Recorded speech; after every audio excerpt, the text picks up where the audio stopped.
Singularity.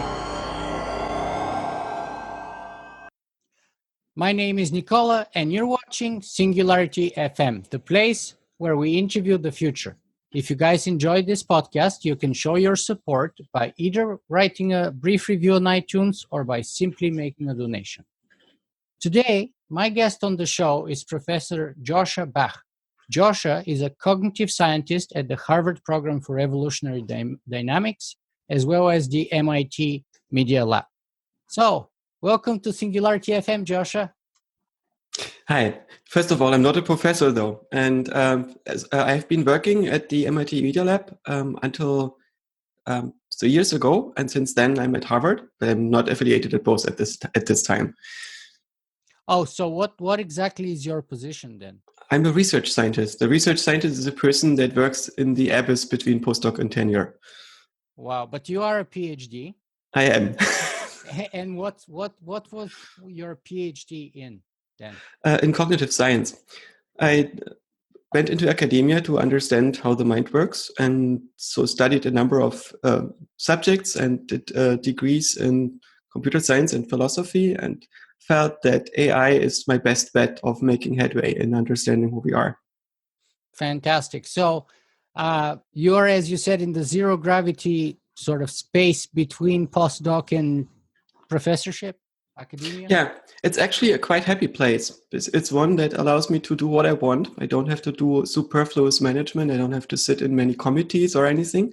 I can teach when I want, but I don't have to, which is really the best arrangement you can possibly have. I can have students, but I don't have to.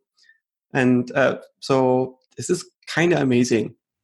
That's fantastic, but I don't know how if it's allowing you to survive with your family properly, but... We find out, there can always be earthquakes. Okay, Joscha, if I were to ask you to introduce yourself in a couple of words, who is Joscha Bach? It depends who's asking. But in the most general sense, I'm a cognitive scientist. I grew up in communist Eastern Germany, the last generation to do so, as the child of an artist in the forest. And I grew up in a world that was completely alien to me in many ways, because communist Eastern Germany didn't make a lot of sense, especially if you grow up in a forest in which everything has no rules and only the rules that locally make sense. So in a way, my default in understanding the world has been different from the default of people around me. I reluctantly discovered that most people form their ideas by taking in the norms of their environment and the statements of the experts and taking them as gospel and only revise them when they absolutely have to, when they're disproven. And for me, it was always like the opposite. You have this perspective on the world where people have ideas and their thoughts, and they often make no sense. And you will have to look at each of them with great care before you incorporate them into your own world model. So you try to be careful to not harm anything or do bad things to the world, but this reluctance in accepting what comes from the outside has, I think, shaped my scientific perspective. And when I came into the next society, Western Germany, and then later on to New Zealand and to the US, I always saw things from the outside. So I'm more an observer, and the same thing happens in the scientific fields. Wow, that's absolutely fascinating. And I want to grab a few points there one by one. But first of all, that kind of a skeptical outsider kind of point of view is very contrarian and it's also very sort of philosophical in the way maybe in the German school, because at least Nietzsche said that gross answers are a prohibition against thinkers. You shall not think. And to him, that was like an insult, because he was a curious, questioning, inquisitive kind of a soul from the beginning. And so he was never one for gross answers, but rather asking questions and questioning everything. So it seems you've got that approach. I felt that Nietzsche never made peace with society. And that was related to the fact that he was never able to make peace with himself. It really never worked out. There is a big issue with obedience. This question, should you obey somebody else? I mean, you seem to have that same issue, that to work in a hierarchy, you need to submit in a way to a hierarchy. How would you submit? How could somebody else make your decisions if they didn't test it to the same rigorous epistemological criteria that you did? Does that have integrity, right? It's very hard to do.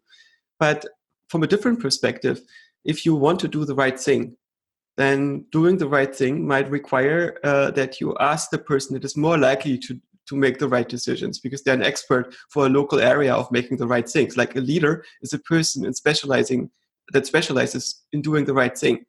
So I think it has integrity to realize that in certain circumstances, other people will know better than you do. And Nietzsche never got to this point.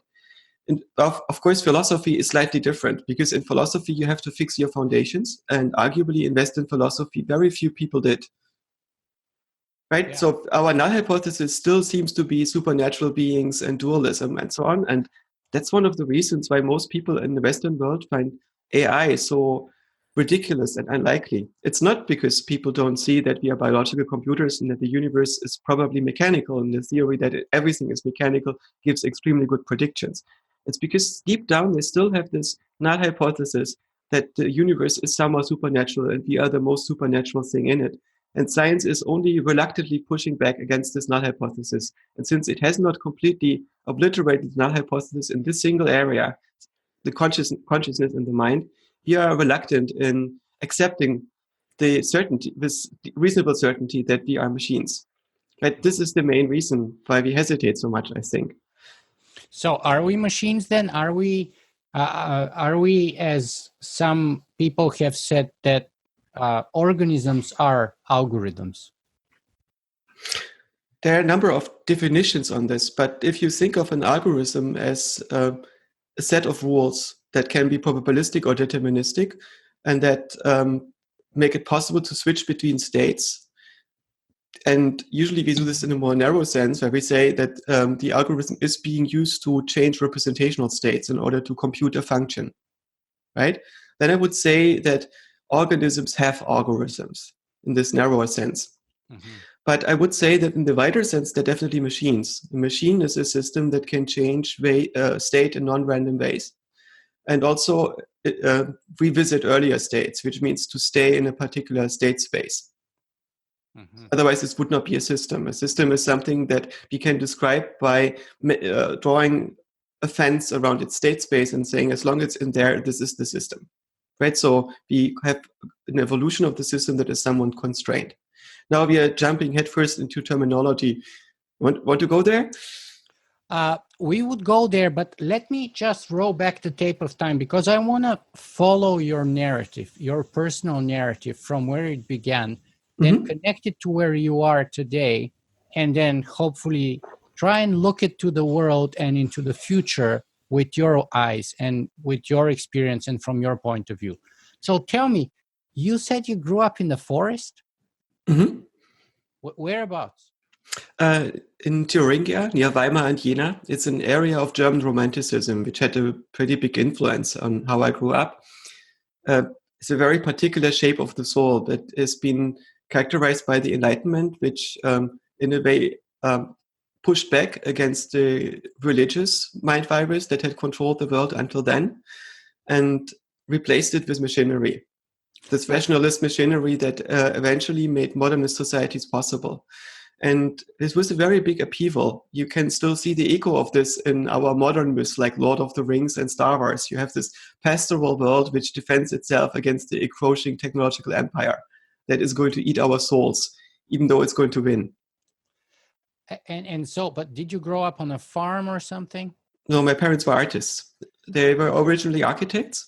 And my father didn't want to build boring things that would put people into boxes and deny their humanity. Instead, he built things that didn't have many right angles. And he made a zoo that had no right angles, for instance, as one of his projects and so on. Wow. And it was very difficult to get away with these things in Eastern Germany, because this was a very utilitarian society and its architecture was to a large degree brutalist.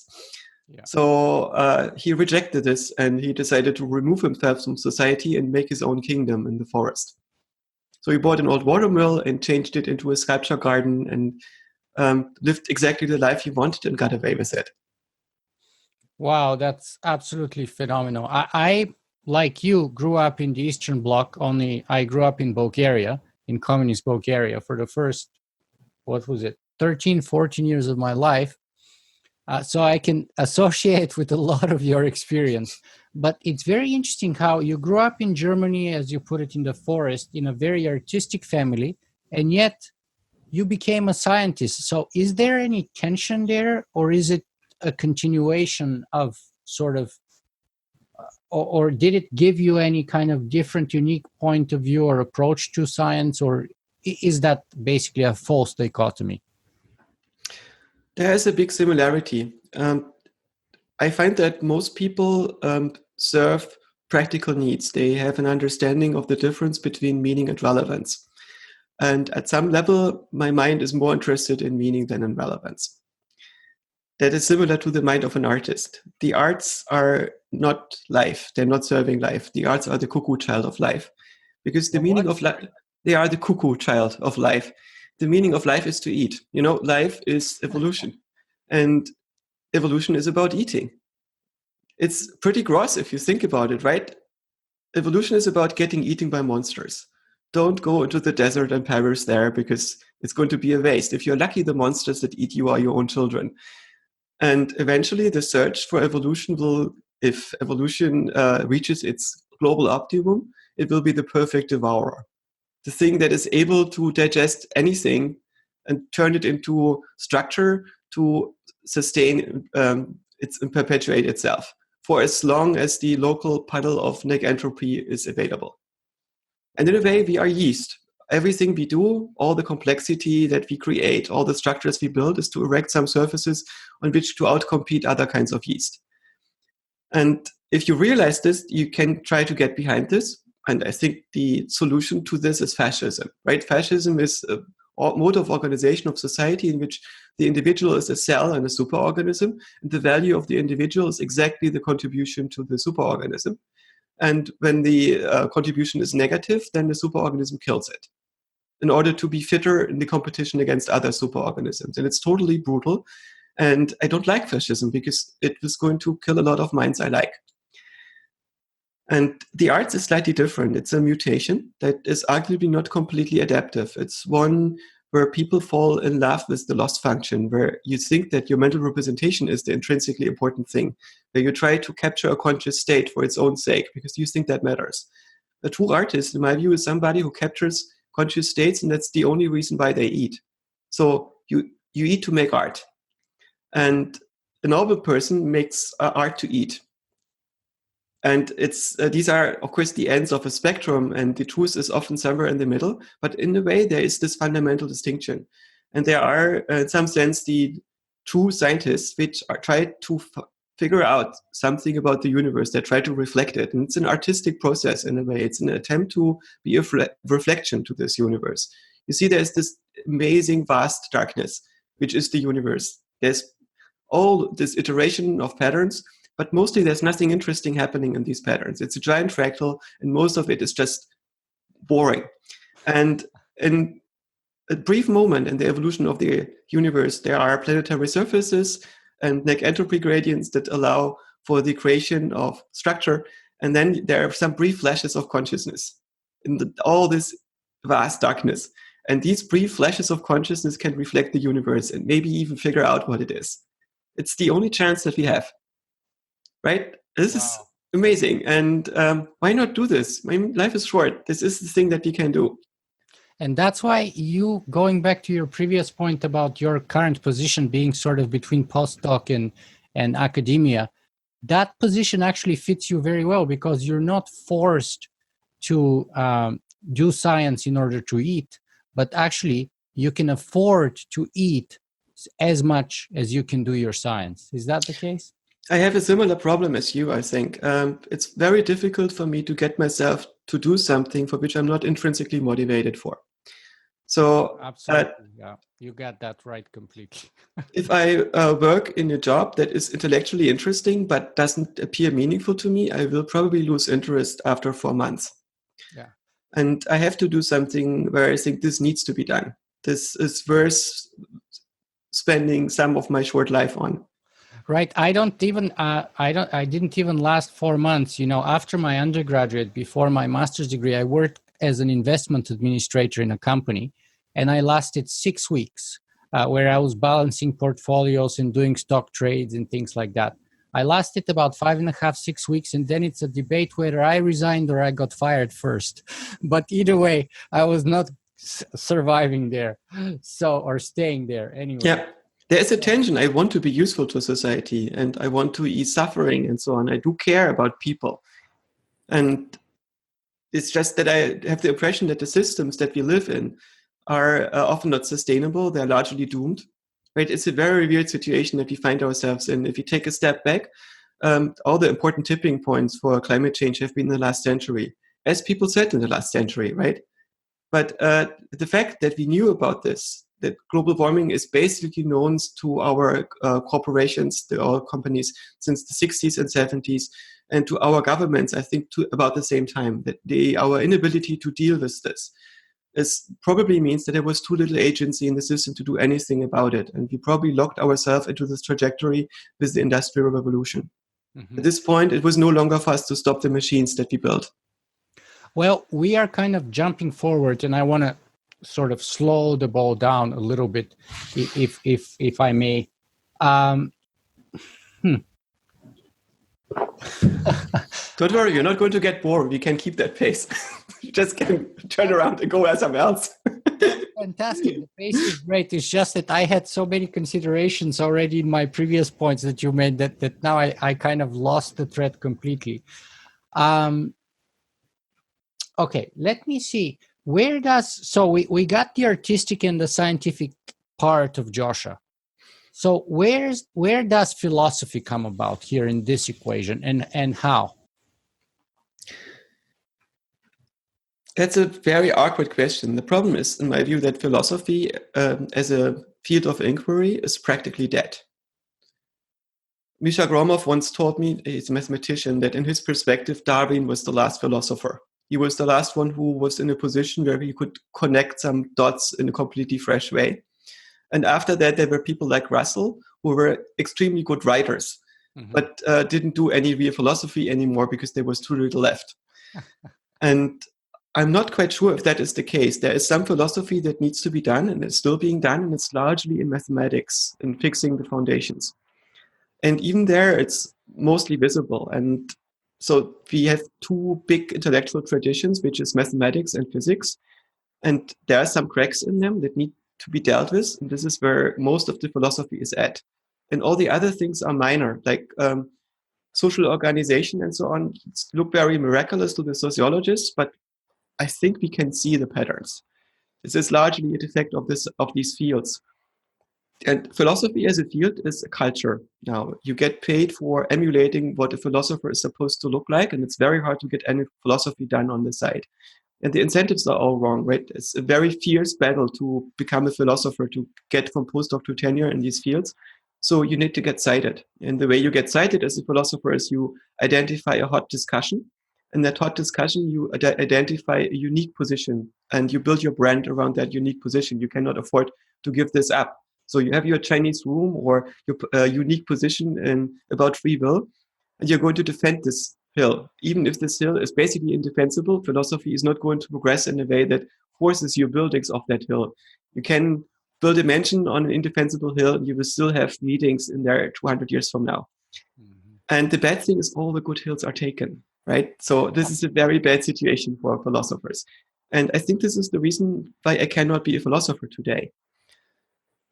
And we need philosophy, but we don't have it anymore in this sense.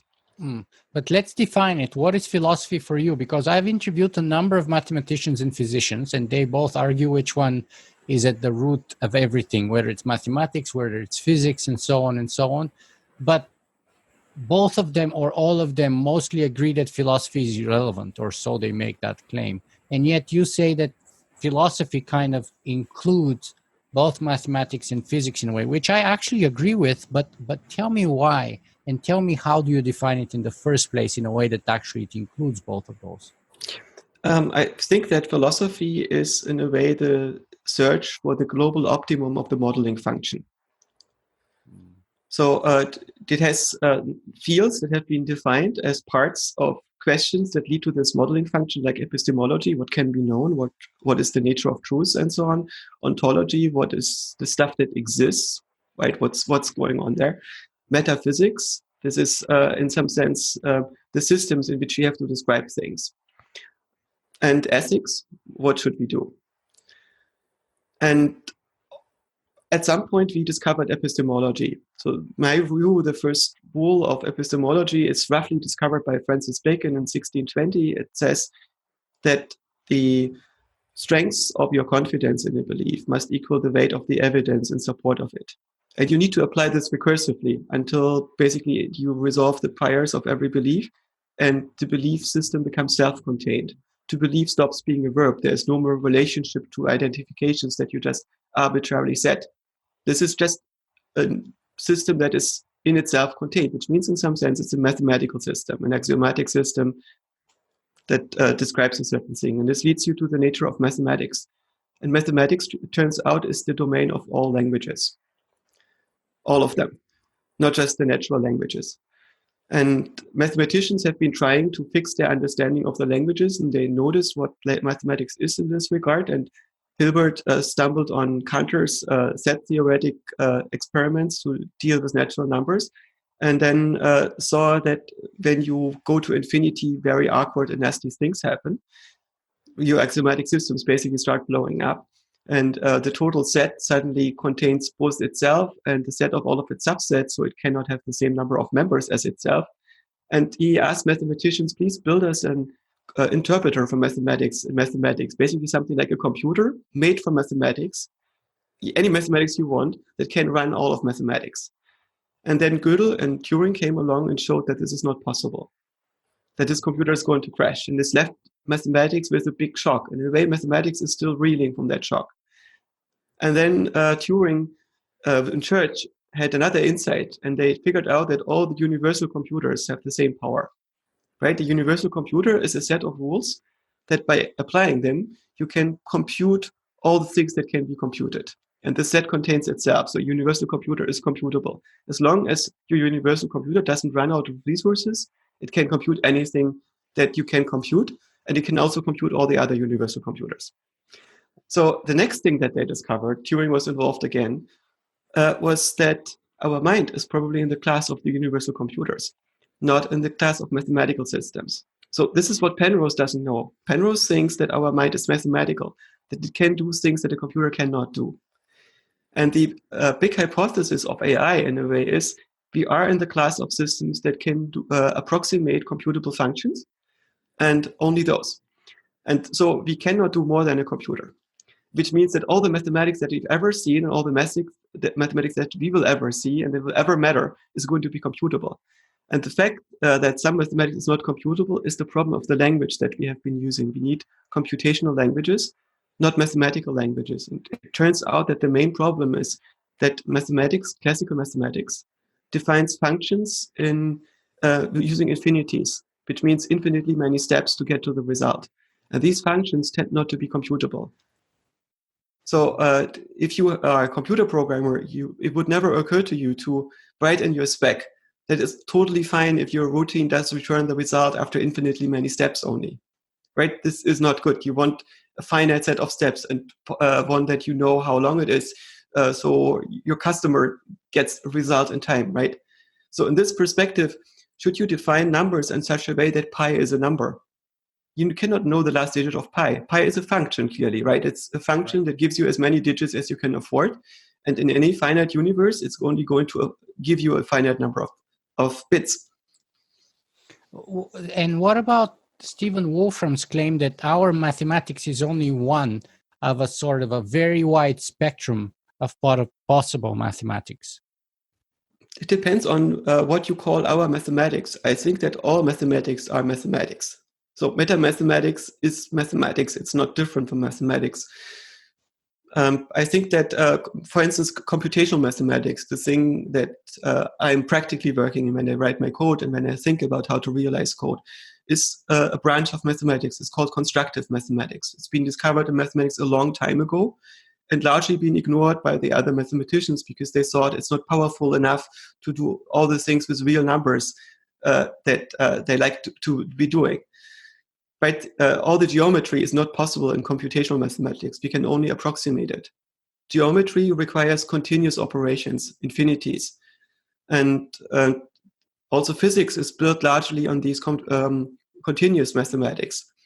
And in a computational universe, you only get these continuous operators by taking a very large set of finite automata, making a series from them, and then it's squint. You know what, Joscha? Let me share with you something. I feel like I am a goldfish and you're a human when we're talking, because I think that's kind of like the difference of intelligence between you and me, my friend. Which I... Oh, come on.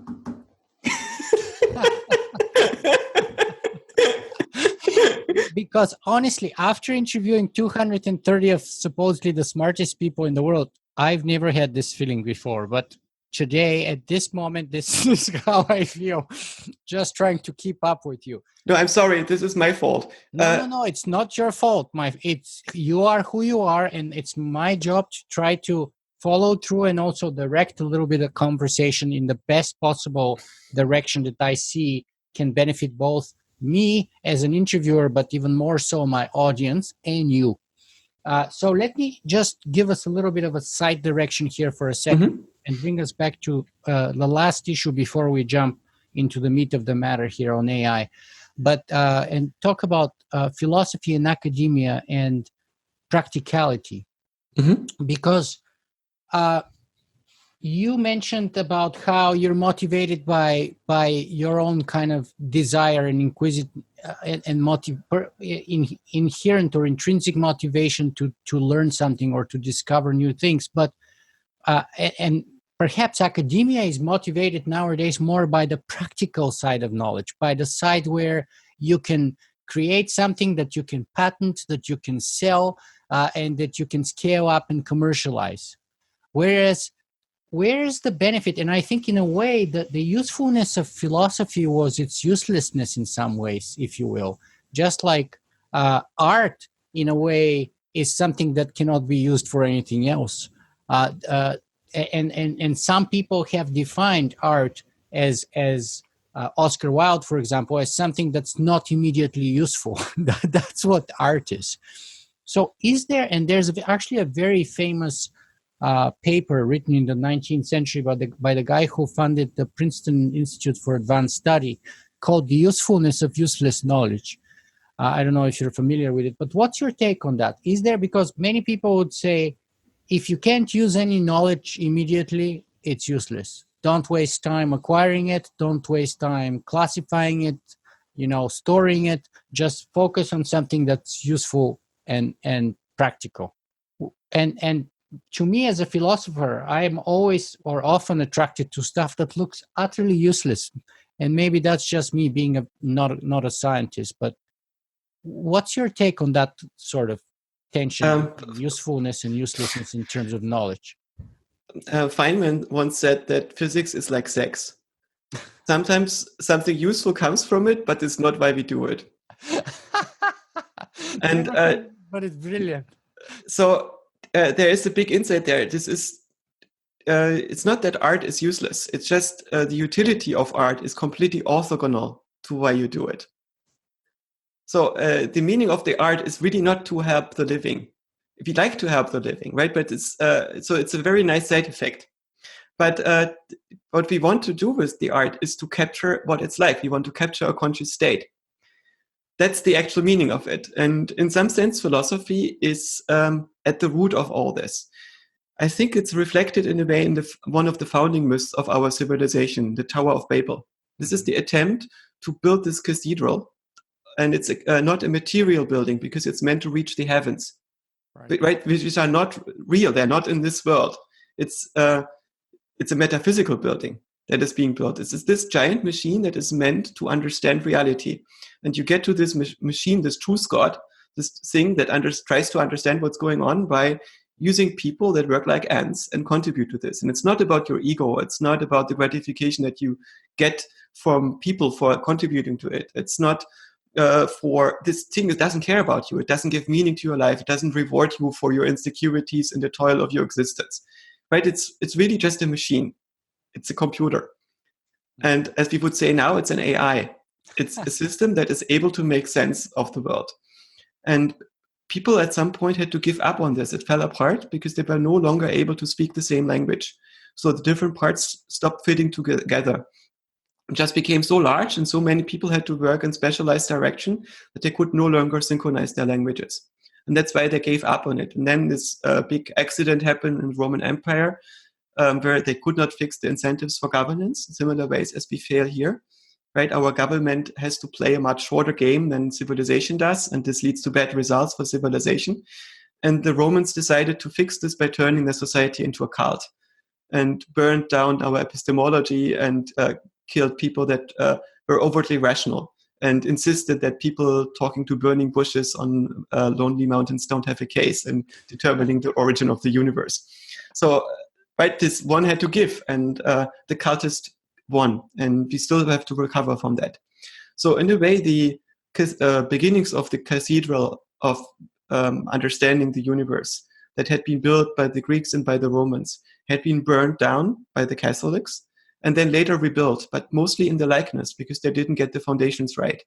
That left scars in our epistemology that have not healed, even though we have a pretty successful culture that incorporated most of the other libraries and burned down the rest.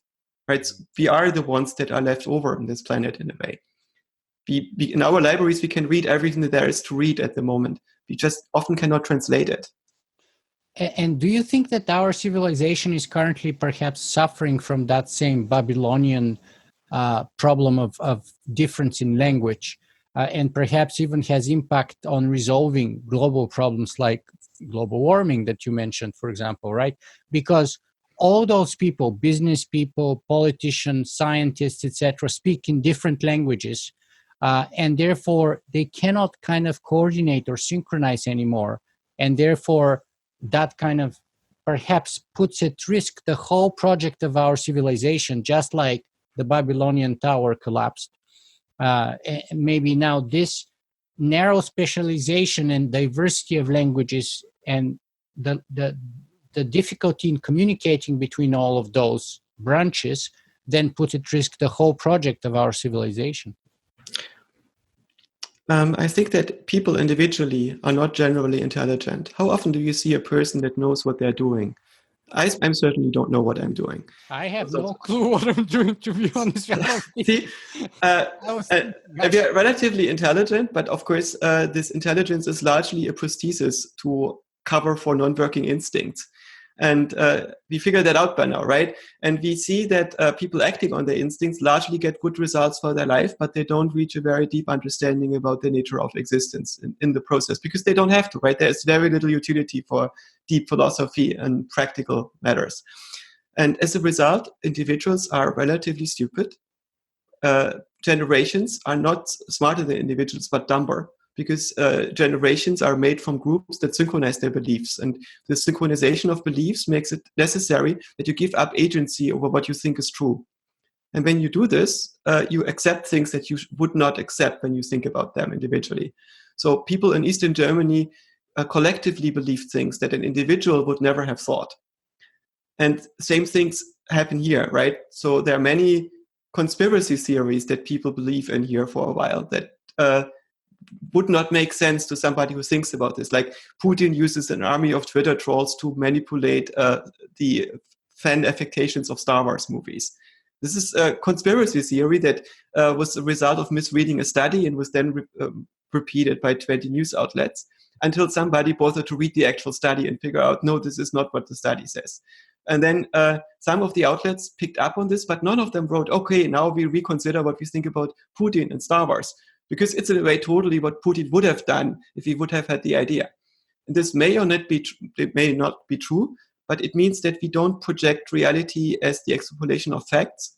It's rather that we know there are enough facts to support what we feel to be true.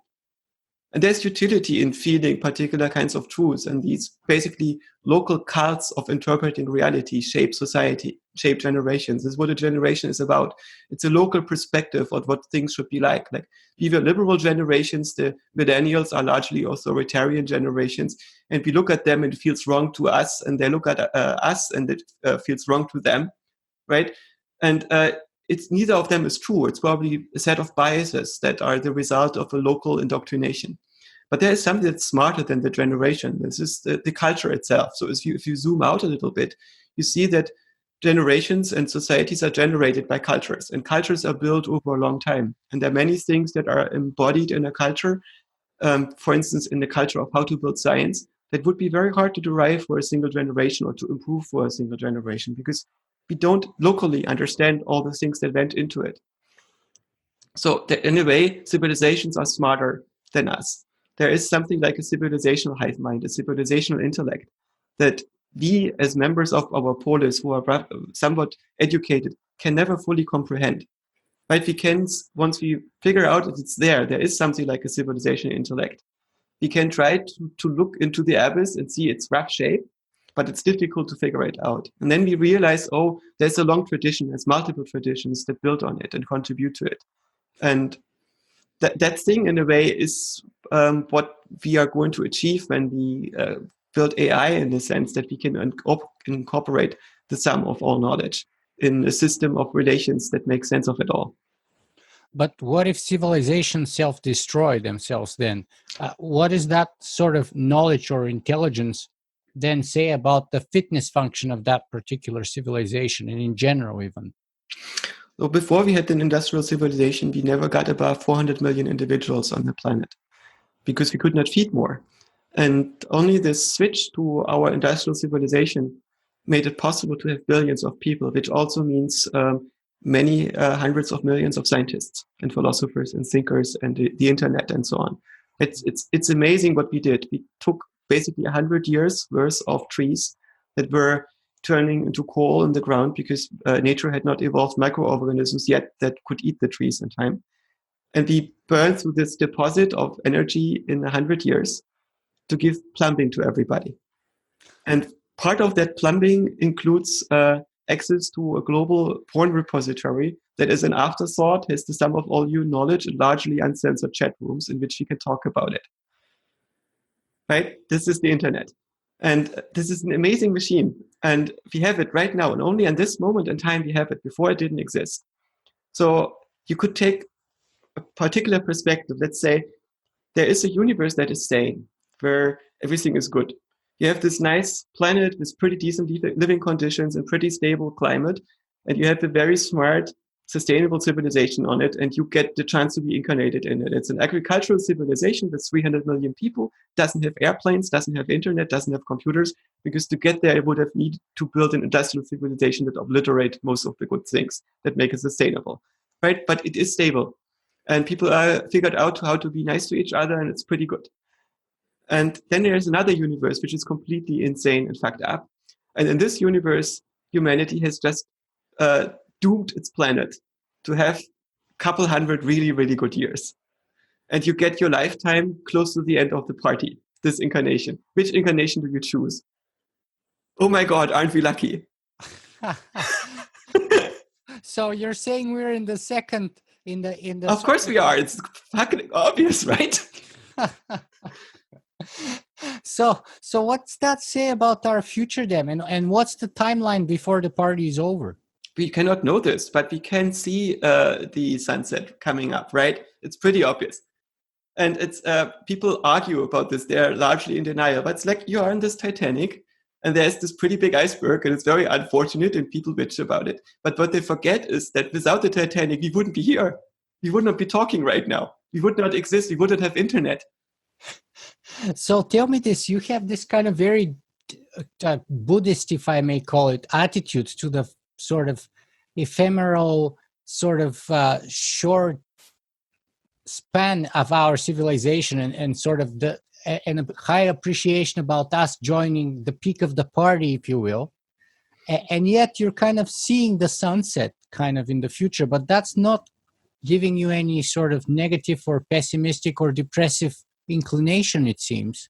How do you resolve that, or do you? Because someone would say, well, that's very nihilistic, it's very pessimistic, it's very depressing what you just said, and yet you're so happy. No, I really have enough things to be depressed about, so I have to be choosy about what to be depressed about. And it took me a long time to figure out that the demise of humanity is very unfortunate in many respects. But it's something that, well, we try to do everything we can to stop it, but we're not the first generation to try to. So I have to do both things. I can still try my best to steer for a sustainable future. It's not that I completely give up on this, but it's in a way dealing with my own mortality is similar, right? I try what I can to not leave my family without a breadwinner too early. But at the same time, I'm going to die. And if I waste my life being depressed about the fact that I die, I'm not doing it right. I should be happy about the fact that I live, not be unhappy about the fact that I die. And if you take this as a computer game metaphor, this is like the best level of humanity to play in. And this best level of humanity to play in, it happens to be the last level, and it plays out against the haunting backdrop of a dying world, but it's still the best level. Right. That's again, to me, that sounds very Buddhist. Do you agree? Yeah, but this might be an accident. I got to know Buddhism only in its westernized forms, which is a Protestant version. It's basically Protestantism reformed with slightly Eastern metaphysics, but mostly mistranslated. Mm-hmm. And epistemologically and metaphysically, it's a septic tank. That most of the ideas that Buddhists have about how the mind works and how the universe is arranged don't seem to pan out. They don't seem to have sound epistemology. It's not a general thing. I did find people that start out in Buddhism in a way and got clean, but most of them I met are not. And in practice, when I went to Buddhist countries and talked to Buddhists on the ground, it was not much different from Catholicism, which means it's a system of indoctrination with cults that makes people behave in predictable ways, which is useful for societies, but breaks people's epistemologies. So in a way, I don't have this deep reverence for Buddhism because it's so holy and sacred. I don't think that there are holy books. There are only manuals. Mm-hmm. Yeah. And most of these manuals we don't know how to read because they are for a system for societies that don't apply to us. They're for different societies. Okay, let me zoom out a little bit more and ask you this. What are the big issues then? So you're saying we can see the sunset and we're at the peak of the party, so we might as well enjoy the party while it lasts. Great. What are the big issues that our civilization is facing today? What are the reasons, perhaps if it's more than one, that can bring about that sunset of our civilization? What is making you make that claim? The thing that worries me most at the moment is global warming. I suspect that because of a very strong publication bias that we have, if you are worried about climate, you will try to make your case extra strong. So you will not make your most alarmist predictions, but the ones that you can defend most easily, which means you're going to be a little less alarming than you might want to be. Mm-hmm. And if you are not an alarmist, but an anti-alarmist, you're going to be way too optimistic about things. And as a result, I think that the distribution of the results that people look at when they think about how many degrees centigrade global warming we're facing in the next couple hundred years are very optimistic. Another thing is, have you noticed that the projections all magically end in 2100? Do you think that's because the IPCC thinks that it stabilizes at 2100, or because it hopes that in 2102 there's a rapture event? Right, it's obviously not going to stabilize. It seems to be that we locked in way more than 2 degrees centigrade global warming, or 4. We possibly go for 6 to 8. And we will lose the West Antarctic ice shield. It's pretty clear that we cannot refreeze the poles. And I think it has been pretty clear that we cannot do this since the late 1980s. It's just a feedback loop that is now running away. And there's a slight chance that we find technological solutions to stop it. But I think it's not likely. And carbon sequestration is not it, for simple reasons of how energy works, right? The reason why we put all this carbon dioxide in the earth, in the atmosphere, is because we wanted to liberate this energy. And if we want to get it back from the atmosphere, we basically have to use the same amount of energy that our civilization has been getting from this, all the benefit, and put it back there without a clear business case. And it's possible but unlikely. So we look in a situation where in the medium term, we are going to lose a lot of habitable area on the planet. And we also might lose climate stability. So this ability to predict what kind of harvest we are going to have next year. Which means we lose a lot of open air agriculture. We will have large storms that will also destroy many of our greenhouses. And as a result, we probably go down to a few 100 million individuals again. And the rest of us will not go kindly and quietly into this good night. And the resulting resource wars will probably take down what's left of civilization. So basically, if we lose that infrastructure, I don't see how we can sustain civilization in a good way. Wow, that's such a beautiful, serene, and optimistic picture to contend with. But I mean, there are chances. I think it's possible that AI gets us before global warming does.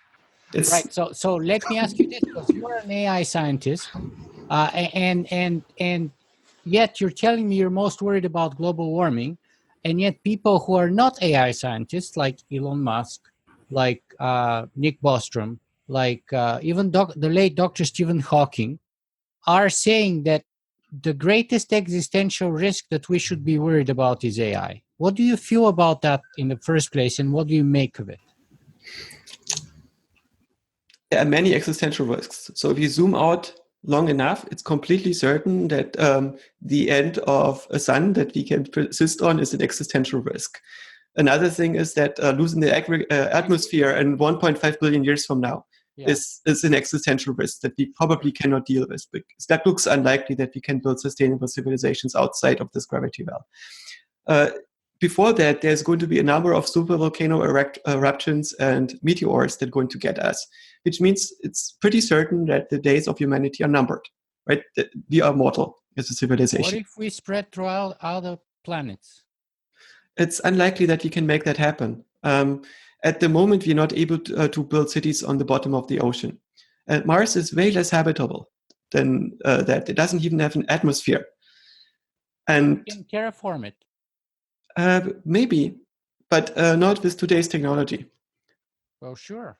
And to get there, to basically put enough stuff in orbit to go from there to Mars with a large number of people and build something that is sustainable and can survive the breach of few of the agricultural domes on Mars, if a random meteor happens or something goes wrong and the pipe gets clogged, right?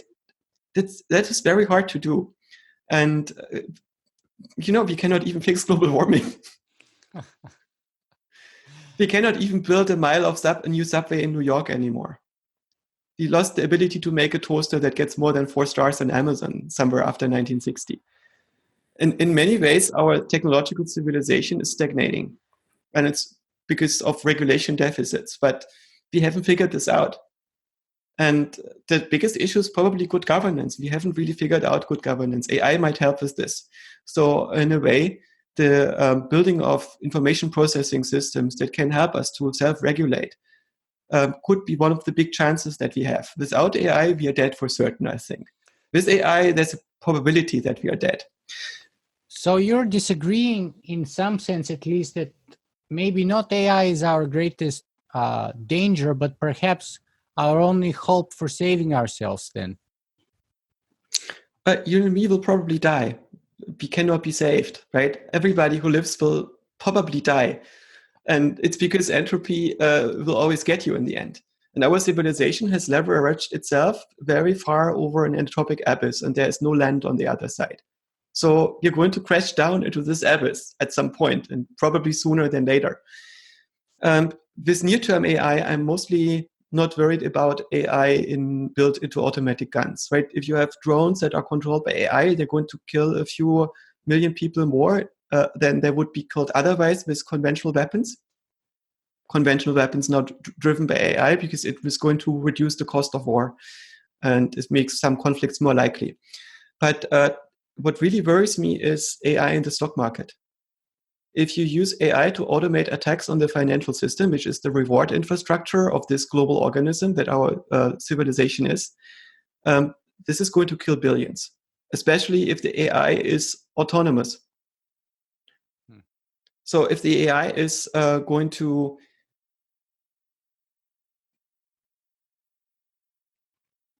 Sorry, this was my headphones. They just made announcements. These headphones are too smart. They think it's a good idea to talk to me when they want to be recharged. The AI. Too much intelligence in the systems around me, or rather, too little intelligence in the people who design UIs. The AI in your headphones, but we already know that most of the trades on the stock market are done by AI. Yes, but they are not done by autonomous AI. They are done by optimizing very local functions. Imagine a rogue trader gets a general AI, a general function approximator that has no limits in terms of the functions it can approximate, and ask it, make me a few bucks on the stock market, well, however you do it. And you can do whatever you want. You can even reinvest 5% of what you make, or 20 or 50% of what you make, into compute and buy data in order to make that compute better. So very soon, more than the economy of Scandinavia is going to fuel computers that are running attacks on the stock market in a similar way as it happens with Bitcoin right now. And it's going to burn serious oil, right? And that thing is going to figure out, oh, there is only 8 billion people on the planet that own the assets on the stock market. And they make decisions, or let machines make decisions. And these 8 billion people only live for like 1 trillion seconds each, which is very little. And we can get so much data about them. We can basically figure out what they think in every waking second of their life, what they see, what they think about, what will happen to them. This thing is going to game the shit out of us. There's no way we can outsmart this thing. The only way the economy can survive this, if the AI has been cleverly set up in such a way that it eats the whole economy and becomes the economy. But the economy needs to become intelligent. The monetary supply, all the circuits of how we distribute rewards need to be regulated dynamically in real time with intelligent functions. This is the only way that we can fend this off. So we have a system that is perhaps not provably correct, but it's able to react in real time to any kind of disturbance and any kind of new threat. In the tunnel, then there is some hope. This is a possibility, at least, if not a high probability. It's at least a possibility. Yes, but there's also the other possibility. You know, no intelligent system is going to do anything that's harder than hacking its reward function. I call this the Lebowski theorem. Right? All these smart monks, if they really figure it out, they go for nirvana, because it doesn't have integrity to do anything that's harder than hacking a reward function. When you fix your reward function, you're done. And the monasteries are in a way in a battle, because a monastery is an economic entity too. So they're in the battle against enlightenment. They need to enlighten their monks to such a degree that they opt out of having families and secular lives, but they still need to serve the monastery. Only your old monks are allowed to go to nirvana. Okay, so we've been using this term AI for a while now. Let me ask you, how do you define artificial intelligence? Because after a couple hundred of these interviews, it seems to me that many people in the field have either slightly or in some cases very substantially different definition of what AI is. I think intelligence is the ability to make models. It's not the same as the ability to reach goals, which we call smartness. Or it's also not the ability to pick the right goals, which we call wisdom. And very often, an excess of intelligence is the result of an absence of wisdom, with which you try to compensate for the absence of wisdom. Right? So in a way, wisdom has to do with how well aligned you are with your reward function, how well you understand its nature. How well do you understand your true incentives? And intelligence is not that. Intelligence is really the ability to make models. It just happens to be usually in the service of regulation. So and since what about artificial intelligence? Well, artificial intelligence tries to automate this. And in a way, it's the mathematics of making models. This is what artificial intelligence is about. And the interesting parts of our minds are, in my view, the parts that make models. The other thing is the reward function that makes the mind subservient to some organism, to turn some general mind into the illusion of being a person and caring about things.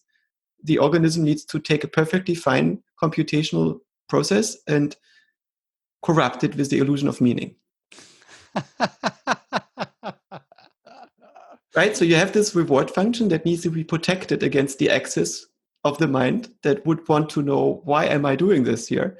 And so the reward function gets wrapped into a big ball of stupid to protect it against you accessing it. Right? So as soon as you try to really look at your true incentives, it gets very boring or something else. Or you feel very guilty if you are in the early stages, or very ashamed.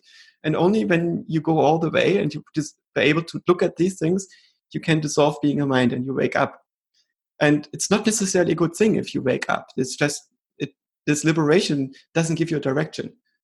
You just wake up and you look down on your hands and you see, okay, I just woke up and realized I'm a mind. I'm not a monkey. I'm the side effect of the regulation needs. But does it have to be a monkey that I run on?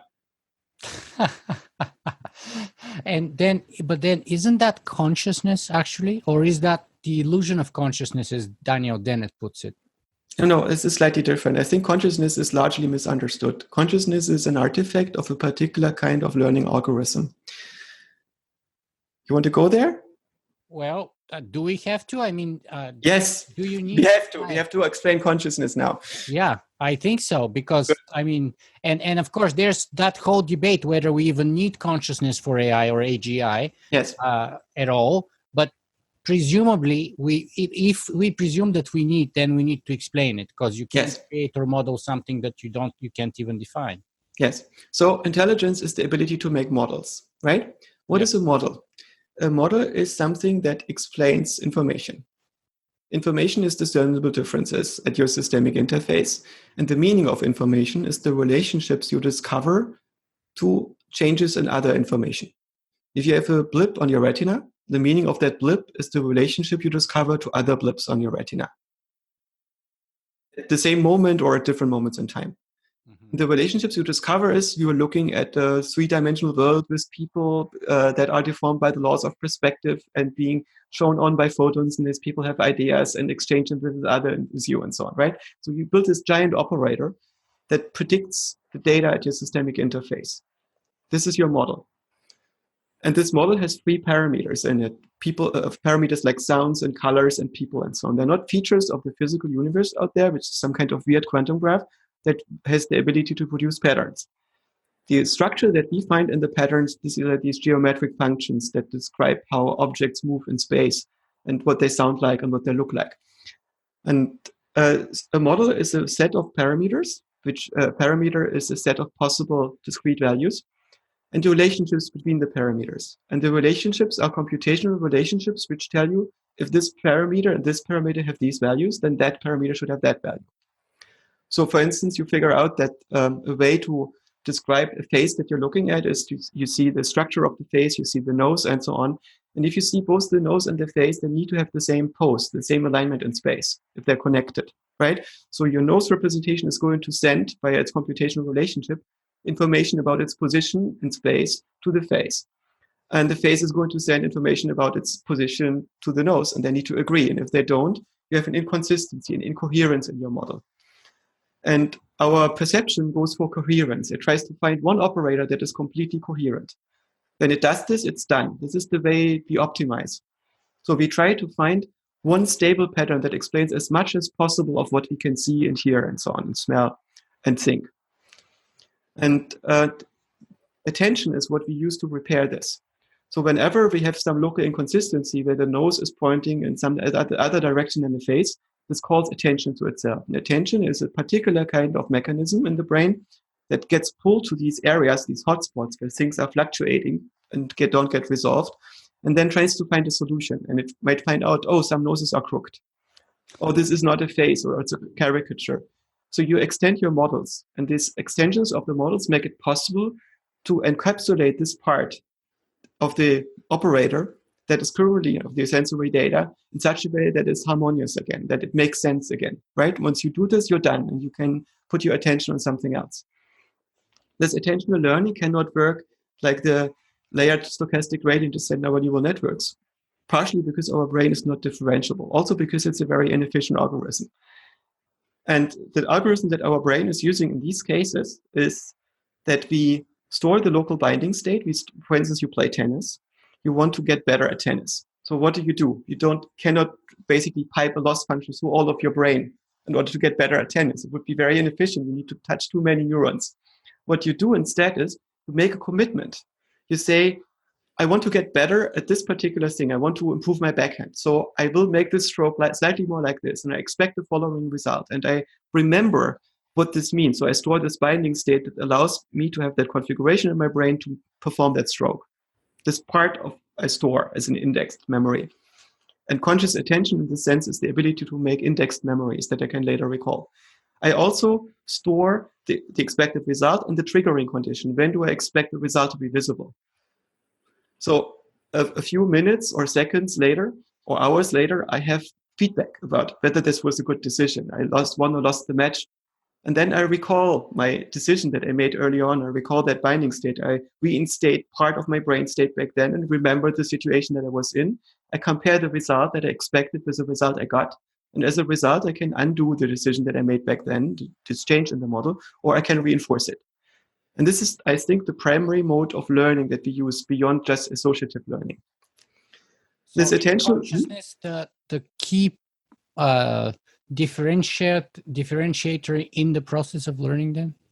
So consciousness means that you remember what you had attended to. Right. So you have this protocol of attention.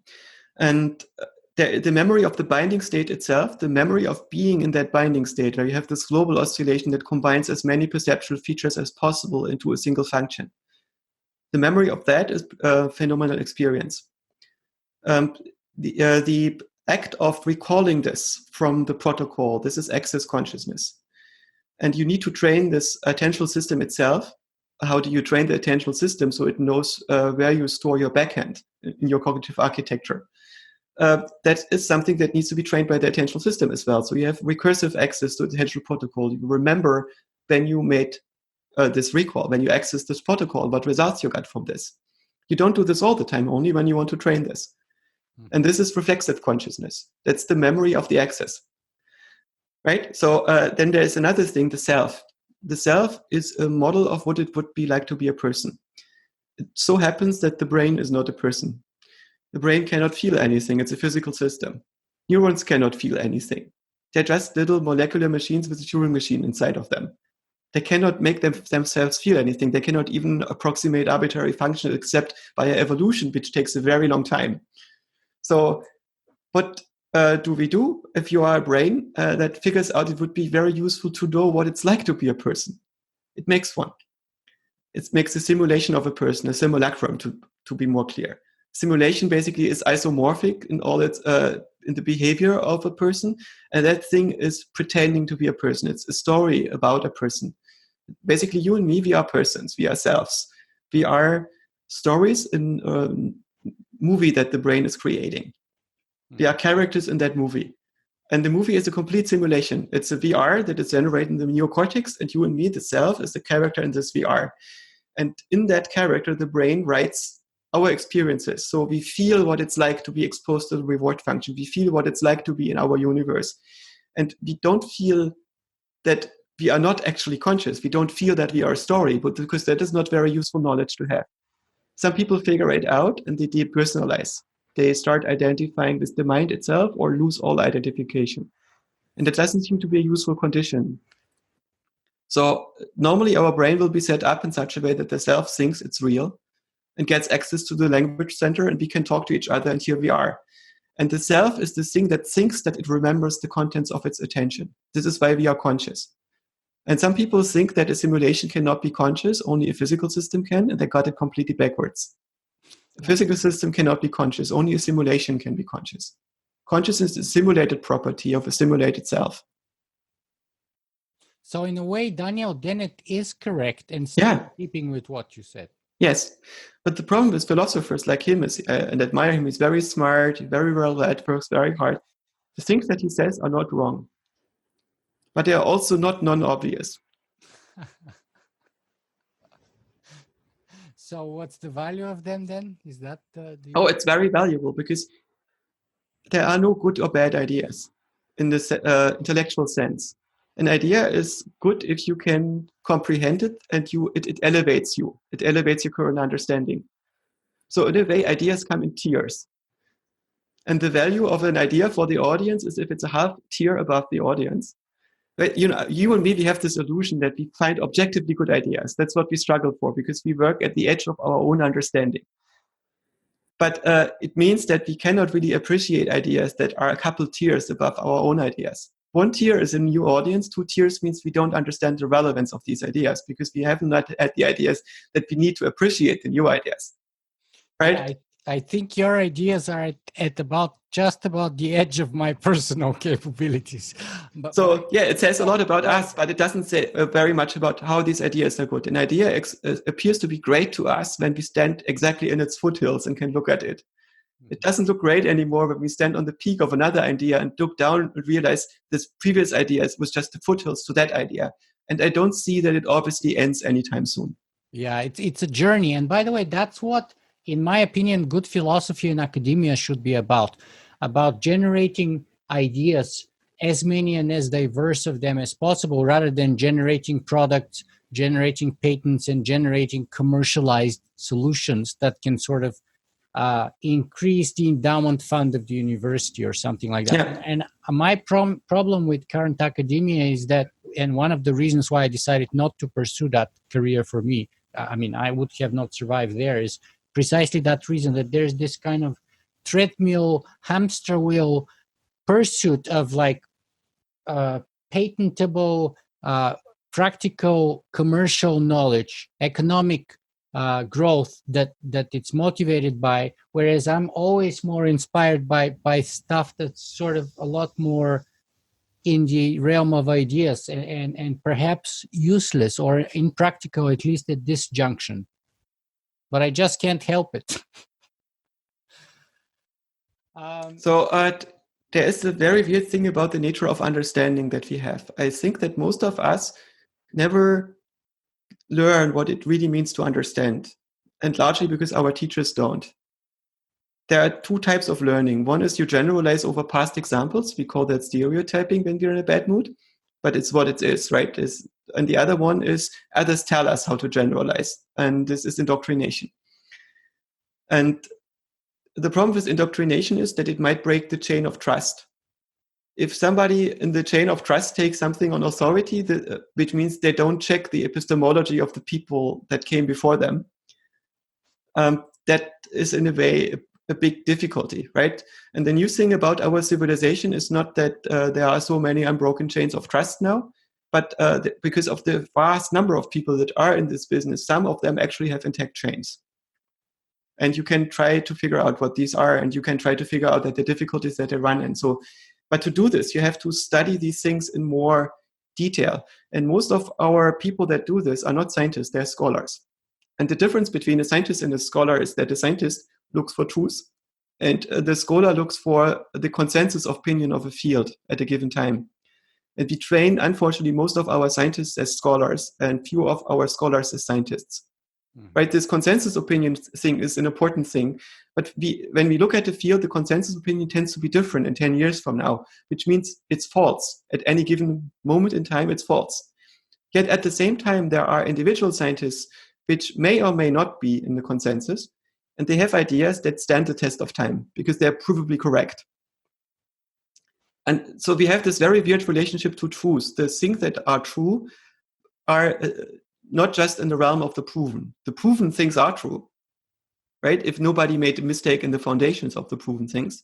But the things that must be true are in the realm of the possible. And because everything is in a particular way for a particular reason. And we haven't figured out why things are for that particular reason. So if you want to know what a scientist thinks, you cannot just read their papers because they only write in the papers what they can think they can prove. You have to understand what they think is possible and why. And philosophy is not doing this very well anymore because it doesn't have the right language to do so. It does not understand the languages that mathematicians and physicists use.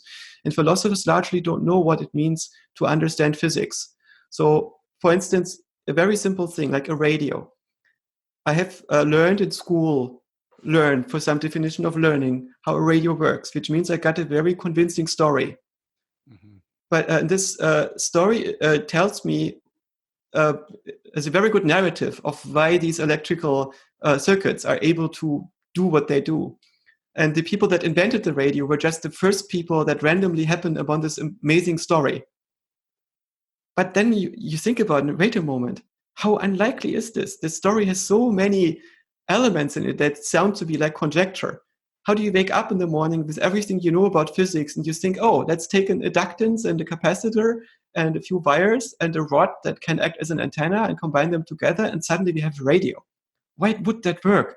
How can you derive this from first principles?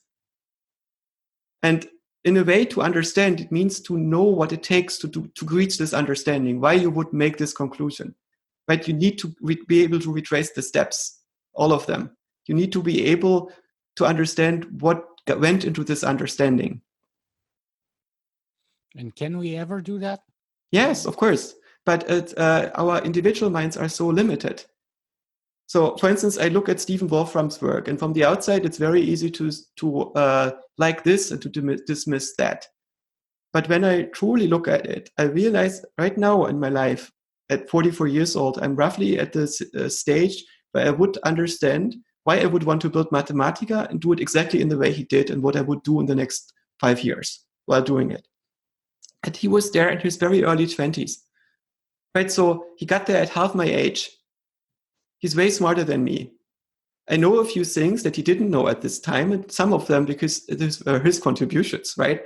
And some of the stuff was not available. But this is not because I'm smarter. It's really I'm much dumber than him. And this is quite humiliating to see this. And it's not that I get depressed about this or envious. It's just the way things are. But to see this, and then I can realize what was the outcome of devoting your life to building this machine. And maybe we should build a different machine, a best effort computer, instead of the deterministic computer to build your mathematics on. But just maybe Mathematica will become sentient. Who knows? Well, let me shift our conversation a little bit to a little bit different scientist, with all due respect to Dr. Stephen Wolfram, whom I do think, like you, that he's a genius. But let me bring in Ray Kurzweil a little bit, because he's a little bit more pertinent to our conversation.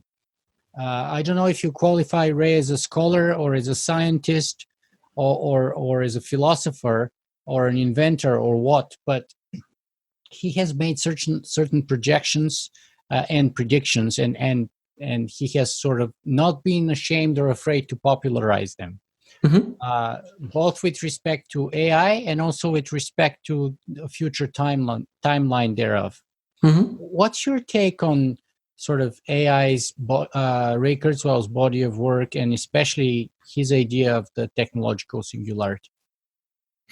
I think that he works on a different incentive function than me. I feel that Ray is a very smart and capable individual that has made amazing contributions to AI. And he also understands many of the core ideas of the field better than many other practitioners. But he is not so much concerned about putting all his cards on the table when he makes his predictions.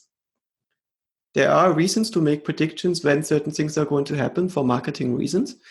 And there are intellectual reasons for doing this. And I think that he is too much in a position where the marketing reasons play an important role, which means I don't understand his true thinking there. I don't understand what is the exact argument that would compel him to make a prediction with these error bars. So when I look at the future or at the present or anything, I don't know what the truth is when I'm an embedded observer, right? I can only know this for the things that I can look from the outside, which means stuff that I built myself from scratch, and I haven't built the universe by myself. So I don't know how it will play out. And if I make a prediction about the future, I cannot come up with a single number usually. What I have is a map of possibilities, and then I can shift my confidences around in the meta-confidences and the confidences. This is about as good as I can do. And with respect to AI, the problem is I don't have a spec. If I don't have a spec as a coder, I don't know when it's done. And how many steps, how many milestones do I need to cover before I get to this thing?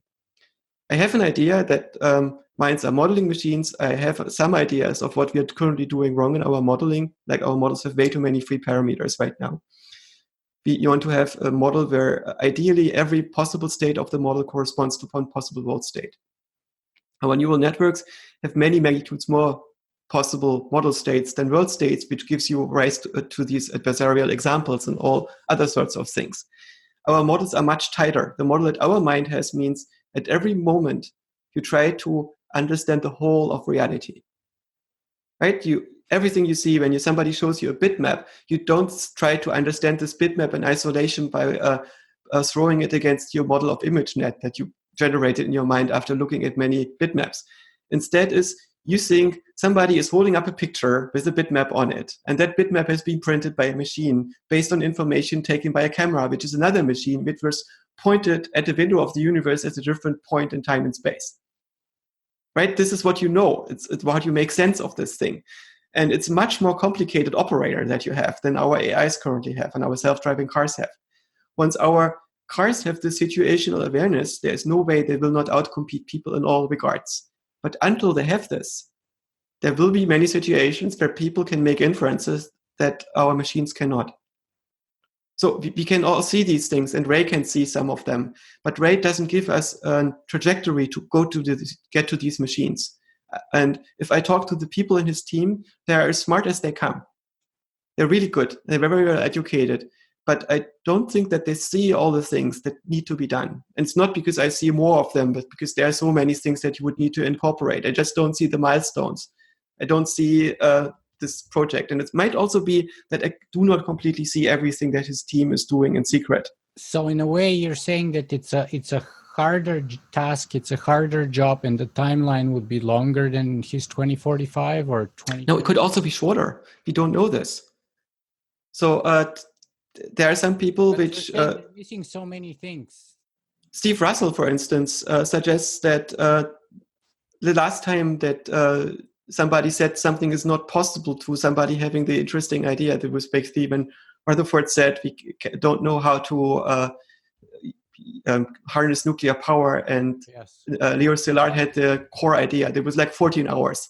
Yeah. And we don't know about AI, whether that is a similar thing. It could be that it's only one or two ideas that we actually need to have to pull it off, or that we need to combine in a novel way. But it could also be that we are not seeing a few hundred things right, and it takes a long time for us to stumble on the solution. So then it's totally unpredictable in your view? It's not totally unpredictable. It's just the error bar is very large.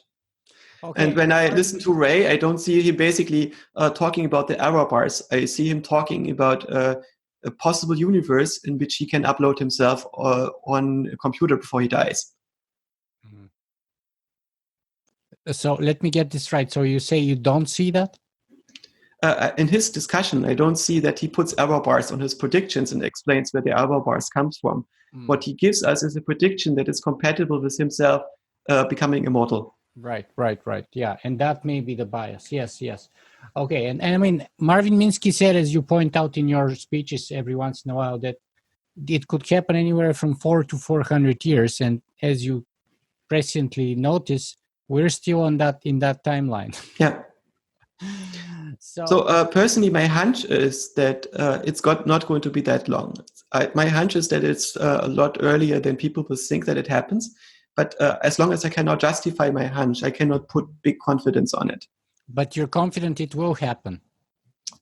Because there's many skeptics who say, we don't know even if it will happen. We don't know even if it's possible, for a number of reasons. Yes, but the question is, what confidence are they supposed to have? Which means, what evidence can they supply for their claim? And if a person has arguments that were pertinent in 2003, but are no longer pertinent in 2018 because our understanding has progressed, then the confidence that I derive from their repeated claims from 2003 is low, right? It does not change my belief very much.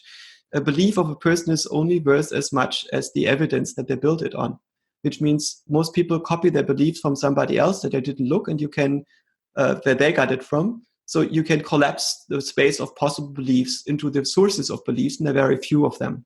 And you definitely, then it seems you are thinking definitely we're making progress. Therefore, the beliefs against are shrinking. The area of beliefs against that possibility are shrinking, and the other ones are increasing. So the original first phase of AI was working by identifying problems that require us to be intelligent, like playing chess, and then implementing this as an algorithm. So it was basically manual engineering of strategies for being intelligent in particular domains. And this somehow did not scale towards general intelligence, one algorithm to do it all. Mm-hmm.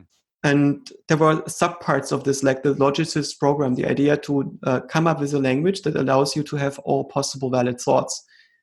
Same project as Wittgenstein, who completely preempted most of the work of Minsky in a way, but a couple decades earlier, and then failed. And the philosophers largely didn't understand what he was up to, because he had to publish this in this already dying discipline instead of waiting for AI. And the AI people didn't really understand that this philosopher was actually trying to do AI briefly before Church and Turing already understanding computation. He already understood that logic is sufficient to build all the possible representational systems, and he could also replace all logic with NAND gates. He already knew that. Right? It's pretty amazing for a young guy back then. Okay, so this first program of AI did not accumulate all the way, and now we are in the second phase of AI. We no longer build these algorithms ourselves. We build algorithms that discover the algorithms. Right. We build learning systems that that approximate functions. And deep learning has an unfortunate name. I think it should be called compositional functional approximation. This sounds more like a mouthful, but it's also more narrow and more accurate. It's about this thing that we don't just take a single function that we tune to like a regression, but that we are able to take many functions and put them behind each other or into networks of functions. So that is the big trick. And we can approximate some functions well and not others. It could be that there is a third phase where we no longer build the algorithms that discover the algorithms, but we go one step higher. We build the algorithms that discover the algorithms that discover the algorithms. We go for meta-learning. In a way, our brain maybe is a meta-learning machine, not a system that can just learn stuff, but then it can discover how to learn stuff for a new domain. Dan College from the Max Planck Institute has this practopoiesis idea, which is basically learning about learning kind of idea. Yeah, but at some point it stops. I don't think that you need to go for more than 4 degrees. Like at some point there's going to be a general theory of search that tells you how to get to the global optimum if the global optimum can be gotten to and you are a system with finite resources, or basically how to optimize your chances of getting there. Once you have that algorithm, as a scientist, you are done. There is no more science that we can do with integrity because it's just going to be the application of this algorithm. We can only do art then. Mm-hmm. Our original, we've been talking here for almost 90 minutes. So let me sort of hopefully bring our conversation to a close here within the next 10 minutes or so by sort of redirecting our attention to the original occasion of us getting together, which was a brief exchange we had, the two of us, on Twitter about ethics. Mm-hmm. So let me ask you this. Where does ethics fit in all of this, or does it? I get sometimes frustrated when people think that ethics is about being good, and being good means to emulate a good person, preferably the one who is talking about ethics. Did you get frustrated with me on Twitter? No. You good kid. I'm 1 year younger than you, by the way, so... It's not about age. I'm about 12. Right. Both and the AI. That's right. Okay. So ethics, I think, is often misunderstood. Ethics emerges when you conceptualize the world as different agents, and yourself as one of them, and you share purposes with the other agents, but you have conflicts of interest. If you think that you don't share purposes with the other agents, if you're just a lone wolf and the others are your prey, there is no reason for ethics, right? There's only you look for the consequences of your actions for yourself with respect to your own reward functions. And that might involve that you have to create a civilization of minions or whatever, but it's not the same thing as ethics. It's not a shared system of negotiation. It's only one where you as an individual matter because you don't share that purpose with the others. But for instance, it's not shared, but it's your personal ethical framework, isn't it? Oh, it has to be personal. For instance, I don't eat meat. maybe a legacy or a decision that I made when I was 14 years old. Because back then I felt that I share a purpose with animals. That is the avoidance of suffering, if it can be helped. And I also realized that it's not mutual. The animals don't care about my suffering. Cows largely don't care that I suffer. They don't even conceptualize it. They don't think about it a lot. I had to think a lot about the suffering of cows. I didn't want them to suffer, so I stopped eating meat. That was an ethical decision. It's a decision about how to resolve a conflict of interest under conditions of shared purpose. And I think this is what ethics is about. It's a rational process in which you negotiate with yourself and with others the resolution of conflicts of interest under conditions of shared purpose. And what purposes I share is in a way a decision. And I can make different decisions about what purposes we share. And some of them are sustainable and others are not, so they lead to different outcomes. But in this sense, ethics requires that you conceptualize yourself as something above the organism, that you identify the systems of meanings above yourself so you can share a purpose. Love is the discovery of shared purpose. There needs to be somebody you love that you can be ethical with. At some level, you need to love them. You need to share a purpose with them. And then you negotiate, right? You don't want them all to fail in all regards. And yourself. This is what ethics is about. It's computational too. Machines can be ethical if they share a purpose with us. And what about two other sort of consideration, perhaps, is that perhaps ethics can be a framework within which two entities that do not share interests can kind of negotiate in and peacefully coexist while still not sharing interests. Well, not interests, but purposes. Or purposes. If you don't share purposes, then you are defecting against your own interest when you don't act on your own interest.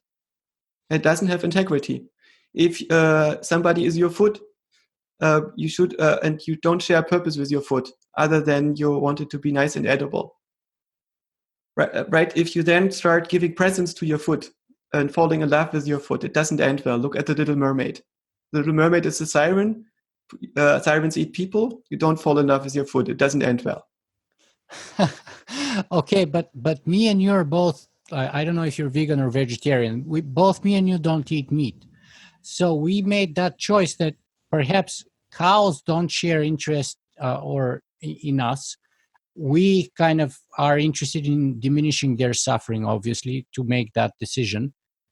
And yet they're our food, supposedly, if that's the popular opinion anyway. And yet we've made that choice to stay away from beef or from meat in general. Mm-hmm. So we can find a framework within which two entities that don't share interests and or purposes together could perhaps peacefully coexist. And isn't that an ethical framework of its own right? It's more tricky. I mean, with the cows largely wouldn't exist if people would not eat them. You can make the argument that a pasture living grass-fed cow has a net positive existence, except for the last day, which is horrible, but it's horrible for most of us. Right. And just that. Right. So this is one argument in favor of eating pasture-fed cows. Right. Another one is maybe you can manipulate the mental states of the cows, so even the factory-fed cows are happy. Right. So is this unethical? It might not look very appetizing to you, but then again, maybe people are on the same decision. We are a domesticated species. This is what humanity is about. We give up agency of our own beliefs. You get manipulated in finding things bearable that look unbearable to a more feral human being like you and me. Right? It's a particular kind of domestication that didn't take hold on your brain. Is this unethical to implement this domestication by breeding people or cattle in a particular way? It looks repulsive to us. But if we really care about the well-being of cattle, you and me should probably optimize slaughterhouses to make them more humane, to make them more bearable. We look away from the slaughterhouses because we find them very unaesthetic. We don't want to have anything to do with this. And this is not the most ethical stance, and we can figure that out. So ethics, in a way, is difficult. Of course. That's the key point of ethics. And so even it seems to me that ethics requires sometimes we take choices which are not in our own best self-interest, perhaps. Depends on what we define of ourself. The self, we could say this is identical to the well-being of the organism, but this is a very short-sighted perspective, right? I don't actually identify all the way with my organism. Yeah. There are other things. I identify with society, I identify with my kids, with my relationships, with my friends, their well-being. So I am all the things that I identify with that I want to regulate in a particular way. And my children are objectively more important than me, right? If they have the choice to make my kids survive or myself, my kids should survive. Yeah. This is as it should be if nature has wired me up correctly. You can change the wiring, but this is also the weird thing about ethics. Ethics becomes very tricky to discuss once the reward function becomes mutable. When you're able to change what is important to you, what you care about, how you define ethics. Me? So or anyone. I would say, to me, let me be careful about this. Well, I would say it's basically, you can call it even a code of conduct, or a set of principles and rules that guide my behavior to accomplish certain kind of outcomes. There are no beliefs without priors. Yes. What are the priors that you base your code of conduct on? Yes, that's a very good question, and it puts me on the spot here, and I'm not prepared for it, but I have to follow. The priors are, you can call them axioms, perhaps. Things like diminishing suffering. Things like, for example, and perhaps one of those rules or points of view or tools, if you will, is taking sort of what Peter Singer calls the universe point of view, or sort of an outside point of view than my own, right? So when it comes to with respect to cows, I take a point of view outside of me and the cows, hopefully, and sort of I'm able to look at my suffering of not eating a cow and their suffering of being eaten, right?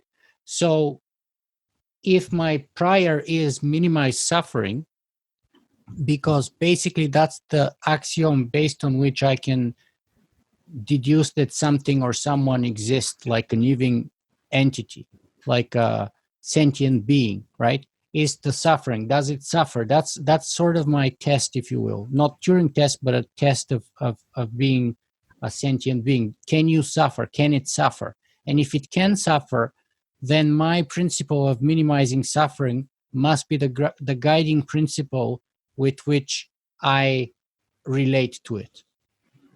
That's kind of like, if you will, sort of the foundation of my personal ethics. Can it suffer? Then the next is, how can I minimize the suffering of that entity? And then basically everything else builds up from there. Right. When you become an adult, I think the most important part of it is that you take charge of your own emotions. You realize that your own emotions are generated by your own brain, by your own organism, and they're here to serve you. You're not here to serve your emotions. The emotions are there to help you on doing the things that you consider to be the right thing. Mm-hmm. And that means that you need to be able to control them, to have integrity. If you are just the victim of your emotions and not do the things that are the right thing, you learn that you can't control your emotions and deal with them, right? You don't have integrity. Right. And what is suffering? Pain is the result of some part of your brain sending a teaching signal to another part of your brain to improve its performance. If the regulation is not correct, because you cannot actually regulate that particular thing, then the pain will endure and usually get cranked up until your brain figures it out and turns off the pain signaling center by telling him, actually, you're not helping here, right? Until you get to this point, you have suffering. You have increased pain that you cannot resolve. And so in this sense, suffering is a lack of integrity. The difficulty is only that many beings cannot get to the degree of integrity where they can control the application of learning signals in their brain, that they can control the way the reward function is being computed and distributed.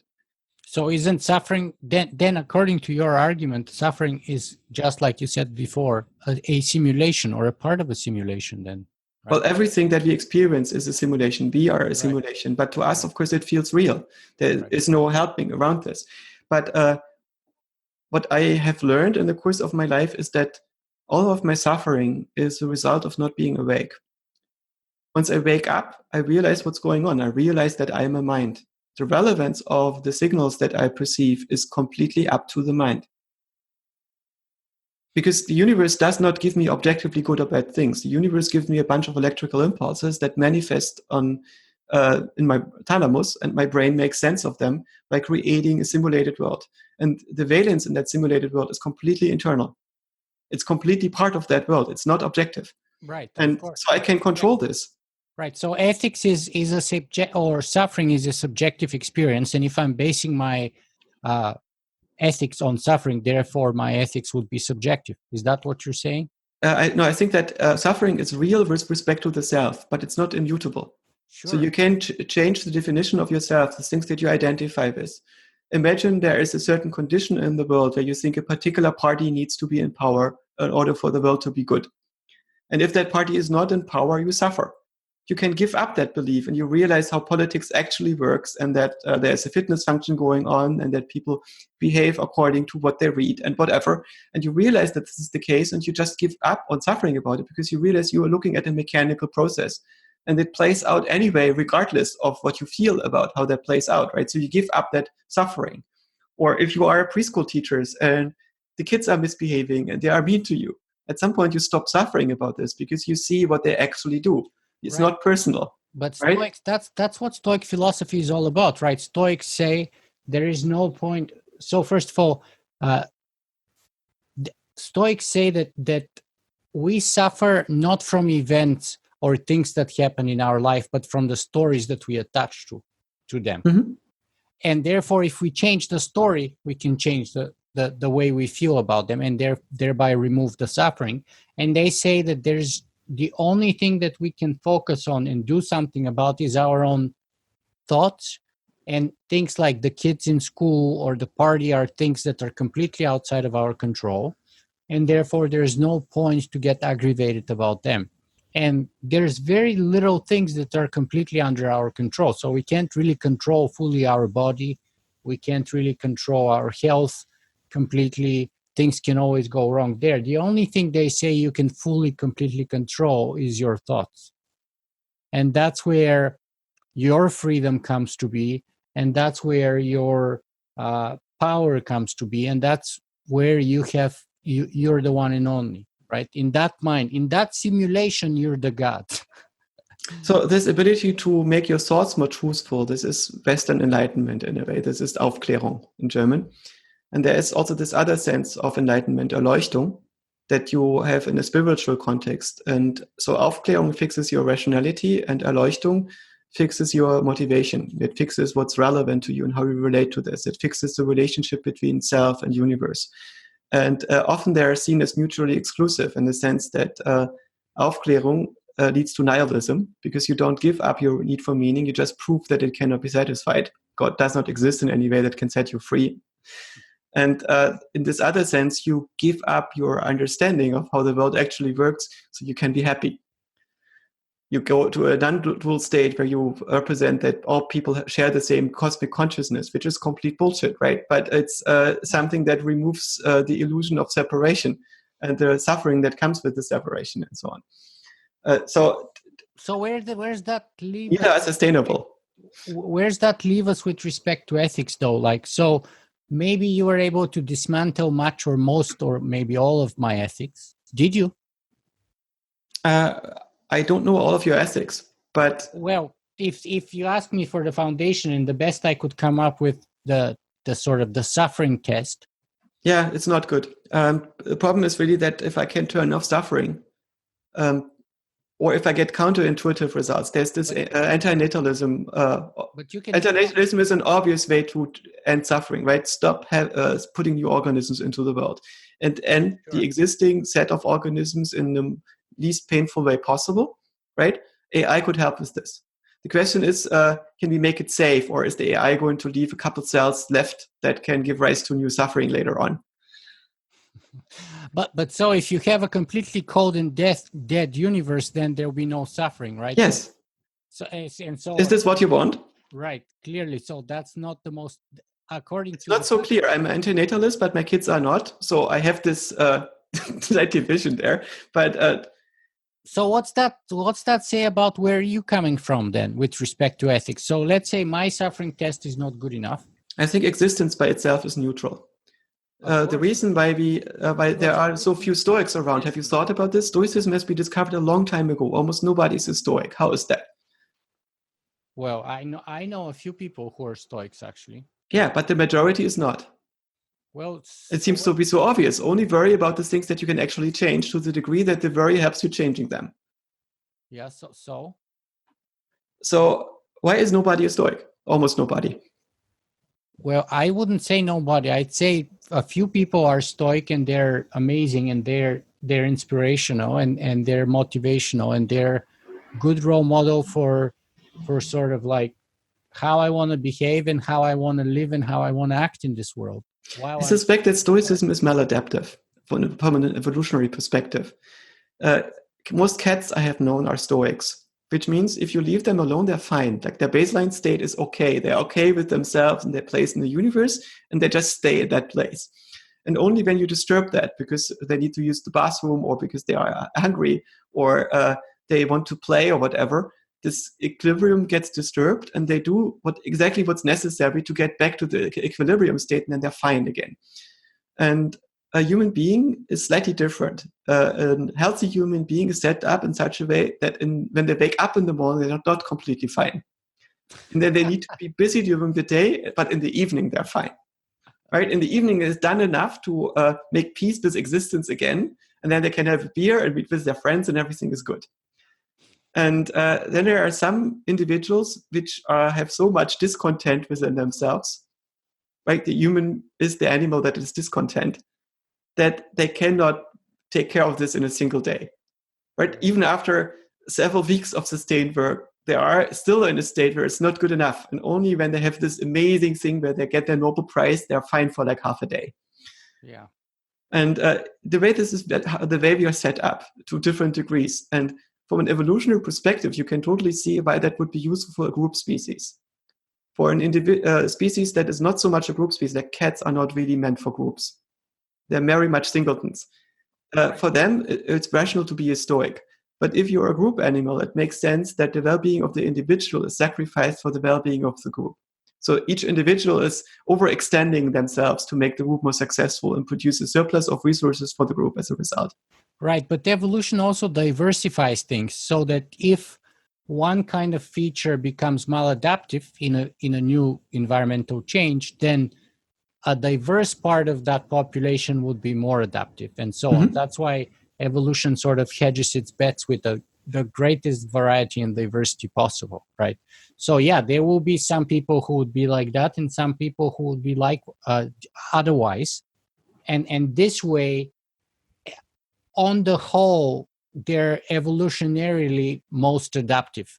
But some would be more adaptive to one kind of situation and others would be more adaptive to other kinds of situation. I'm not sure if this is true. So for instance, we find that larger habitats don't necessarily have more species in them. And that's because there is a fiercer competition, which means that there is less slack in the evolution. So for instance, New Zealand had a lot of species before there was immigration of other species, and they obliterated most of the stuff that existed. Mostly because the stuff that came in was the result of a much fiercer competition that existed in small New Zealand. Sure, yeah. And in a way, the same thing happens now.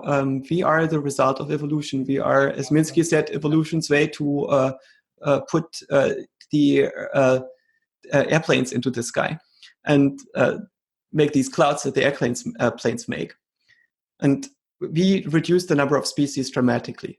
We are like probably eventually going to look like a meteor that is going to obliterate a large part of the species on this planet. So what's that say about ethics and technology? So what's the solution then? So is there space for ethics in technology? Or of course there is. It's about discovering the long game, right? So when you do something, you have short influences and you have long influences. And based on what you think is the right thing to do, you need to look at the long-term influences. But you also need to question why you think that something is the right thing to do and what the results of that are, which gets tricky. But we can agree on that. That's fantastic. But tell me then, how do you define ethics yourself? Well, the tension between the way I define ethics and some other people in AI, and ethics in AI define it, is there are some people which think that ethics is a way for politically savvy people to get power over STEM people. And right, with considerable success, it's largely a protection racket. There's also a way that ethics happens where you have studies where somebody asks 1 million people of whether a self-driving car should run over young people or old people first. Right. And then they publish the results, and it makes a big splash because people can relate to this. But it's ethics. Right. This just happens so that philosophers had this trolley problem, and suddenly they see an application. But it's largely the same thing as saying that the majority of people would want a Minotauri to be confined in labyrinths rather than in public forests. Right. That is the situation that the gods were in, or the Cretan king was in, when his son turned out to be a Minotaur. But it rarely happens. Right? In the same sense, it rarely happens that a self-driving car will have to make that decision. Probably not often enough to require an if-then in its code. But how do you define ethics for yourself? What is ethics? Because you asked me this and I gave my best to answer. Oh, so I also try to do this. My best answer is that ethics is the principled negotiation of conflicts of interest under conditions of shared purpose. If I share purposes with others, with society, with other beings, with conscious beings, and that's my decision based on the way my mind is set up right now, and I run into conflicts of interest with them, I have to deal with this. For instance, when I look at other people, I mostly imagine myself as being them in a different timeline. Everybody is in a way me in a different timeline, but in order to understand who they are, I need to flip a number of bits. So I think about which bits would I need to flip in my mind to be you. Right. And these are the conditions of negotiation that I have with you. So we can agree on that, perhaps, on that definition, but then where do the cows fit in? Because we don't have a shared purpose with them. So how can you have ethics with respect to the cows then? The shared purpose doesn't objectively exist. A shared purpose means that you basically project a shared meaning above the level of your ego being the function that integrates expected rewards over the next 50 years. Well, exactly. That's what Peter Singer calls the universe point of view, perhaps. Yeah, well, if you can go to this eternalist perspective where you integrate expected reward from here to infinity, most of that being outside of the universe, this leads to very weird things. Most of my friends are eternalists in a way, right? All these romantic Russian Jews, we are like that in a way. This Eastern European shape of the soul. It creates something like a conspiracy. It creates a tribe, and it's very useful for cooperation. So shared meaning is a very important thing for cooperation that is non-transactional. But there's a certain kind of illusion in it. To me, meaning is like the ring of Mordor. So you have to carry it. If you drop the ring, you will lose the brotherhood of the ring, and you will lose your mission. You have to carry it, but very lightly. If you put it on, you will get superpowers, but you get corrupted because there is no meaning. You get drawn into a cult that you create. Wow. And I don't want to do that, right? Because it's going to shackle my mind in ways that I don't want it to be bound. I really, really like that way of saying, but I'm trying to extrapolate from your sort of definition of ethics, a guide of how we can treat the cows and hopefully how the AIs can treat us within that same definition, right? That's what I'm trying to push here and see if that's possible at all. Okay, so there is because my claim is that the way we treat cows probably is like another way of like how AIs could possibly treat us. I think that some people have this idea similar to Asimov, that at some point the Boombas will become larger and more powerful, so we can make them washing machines or let them do our shopping or let them do our nursing. And then we will still enslave them and will negotiate the conditions of coexistence with them. And I don't think this is what's going to happen primarily. What's going to happen is that corporations, which are already intelligent agents, that just happen to borrow human intelligence, automate their decision-making. At the moment, a human being can often outsmart a corporation because the corporation has so much time in between updating its Excel spreadsheets and the next weekly meetings. Now imagine it automates everything and the weekly meetings take place every millisecond. And the thing becomes sentient, understands its role in the world and the nature of the world and physics and everything else, because it has scalable intelligence. We will not be able to outsmart that anymore. And we will not live next to it, we will live inside of it. Intelligence will come, the AI will come from top down on us. We will live not next to it, but inside. We will be its gut flora. And the question is how we can negotiate that it doesn't get the ideas to use antibiotics, because we're actually not good for anything. Exactly. And why wouldn't they do that? I don't see why.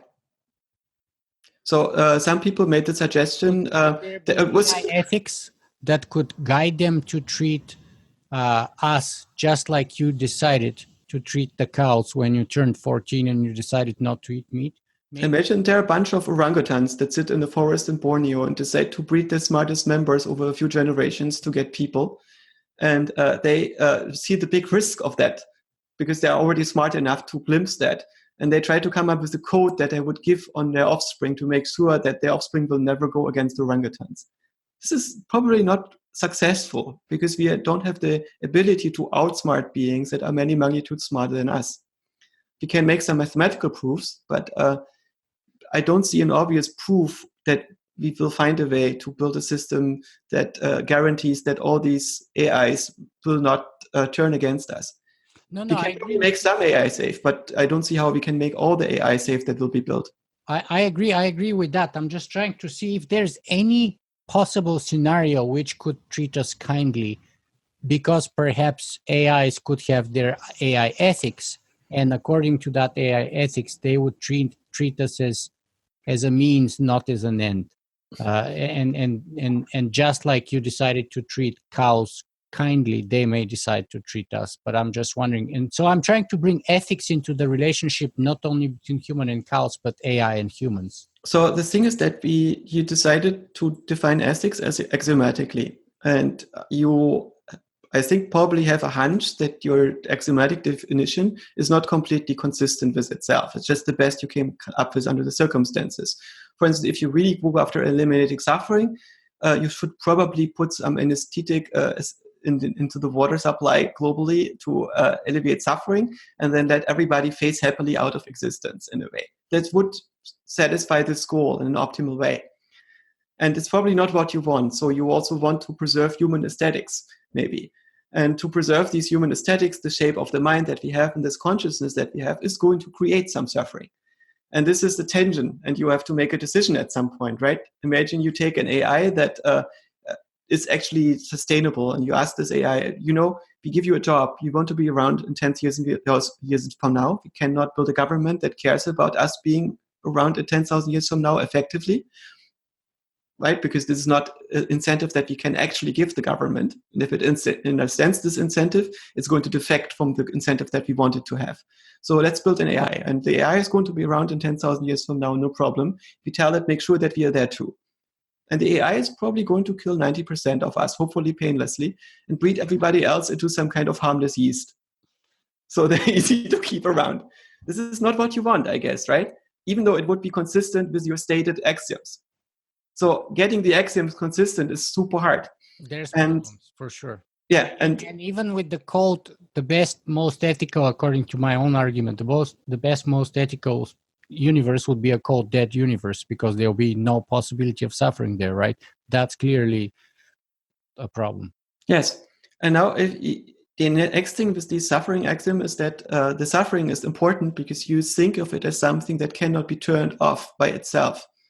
So we basically think of suffering as something that is not the choice of the one who suffers, because why would you want to suffer, right?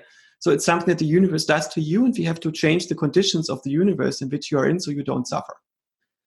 But what we forget about this, that suffering is an evolutionary adaptation. It's created to make you jump through all these hoops in order to eat more and eat others, right? It's a very perverse thing. And you can turn off the suffering. As soon as you become conscious enough and awake enough, you can deal with it and get rid of your suffering. And so at some point in your mental development, suffering becomes a choice. And for the other animals, Stoicism is all about, yeah. Yeah.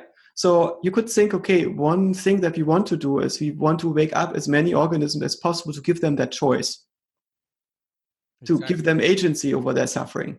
And this will then open another Pandora's box of ethical conundrums. Yes. But on a very short range, maybe we don't need to make these decisions right now, right here, right? We can basically operate in a framework where we agree with our loved ones about shared purposes and shared systems of meanings and want to operate within those. And in these narrow constraints, we can get ethics to work. I don't see how to get ethics to work globally. Right. So, Joscha, it's been a fascinating 2-hour conversation with you. I really enjoyed it. I'm not surprised that I rediscovered that I don't know. I've been mostly aware, though occasionally I forget that I really don't know. Thank you for reminding me that. Tell me, where can people find more about you and your work? There's some on YouTube. I'm also getting myself to write a book, hopefully these days. What's the book about? I basically try to get a glimpse on this civilizational intellect, on this hive mind that we have been created and that makes sense of some of the concepts that are broken in our culture, like ideas that are broken in our mind, consciousness, self, meaning, and we don't know how to talk about them. And AI has discovered how to talk about them. AI has discovered and we don't know.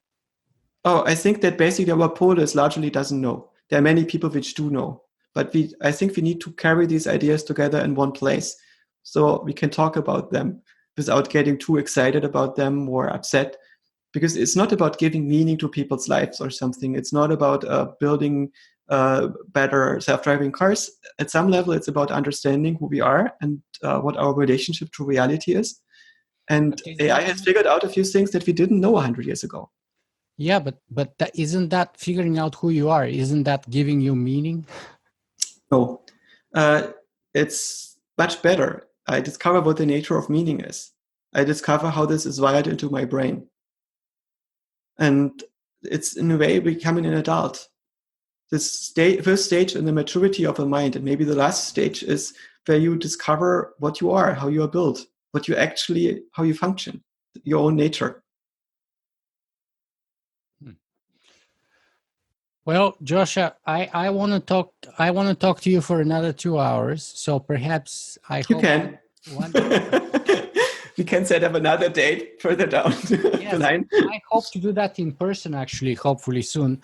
But in the meantime, how do we wrap up this 2-hour conversation with you? What's the sort of most important thing or the single message that you want to send away our audience with today? Who is our audience? Well, who do you want your audience to be? You can send a message to anybody. My audience is my audience, but they're a very wide diversity of people. Lots of IT, basically geeks, nerds, transhumanists, cryonicists, futurists, IT professionals, philosophers, engineers, curious. Okay, so something very simple and boring. I think that the field of AI is largely misunderstood because there are two industries, the AI hype industry and the anti-AI hype industry, which have very little to do with AI. The practice of AI is, in a way, statistics on steroids. It's experimental statistics. It's identifying new functions to model reality, and that is what statistics is doing. And largely, it hasn't gotten to the point yet where it can make proofs of optimality. So it's largely experimental, but it can do things that are much better than the established tools of statisticians. And this in itself is not so exciting. There's also going to be a convergence between econometrics, causal dependency analysis, and AI and statistics. It's all going to be the same in a particular way because there's only so many ways in which you can make mathematics about reality. And we confuse this with the idea of what a mind is. And they're closely related because I think that our brain contains an AI that is making a model of reality and a model of a person in reality. And this particular solution of what an AI can do, this particular thing in the modeling space, this is what we are. So in a way, we need to understand the nature of AI, which I think is the nature of somewhat general function approximation, sufficiently general function approximation, maybe all of the functional approximation that can be made in the long run, right? All the truths that can be found by an embedded observer in particular kinds of universes that have the power to create it. This could be the question of what AI is about, how modeling works in general. And for us, the relevance of AI is how does it explain us who we are? And I don't think that there's anything else that can. So let me see if I get this right, just because to see if I can sort of simplify, and I'm probably going to fail, but so we need to understand the nature of AI. That's kind of your call. But then you said that we are in a way an AI. Is that the case? No, the brain is an AI. I am a self. A self is a model that the mind has created inside of my brain. Right. So that's a little AI instantiation. Yes. And then if we create that other AI that we're talking about, it would perhaps give us a glimpse of this other AI in here, kind of. Yes. And we would understand the nature of our AI in here by creating that other AI out. Actually, we already do. So the things that Minsky and many others have contributed to this field, and that the things that we are talking about right now, are already a much better understanding that humanity had, well, that our part of humanity, our civilization had a couple hundred years ago. Many of these ideas we could only develop because we began to understand the nature of modeling, the nature of our relationship to the outside world, the status of reality. Like we started out from this dualist intuition in our culture, that there is a res extensa and a res cogitans, a thinking substance and extended substance, the stuff in space universe and the universe of ideas. And we now realize that they both exist, but they both exist within the mind.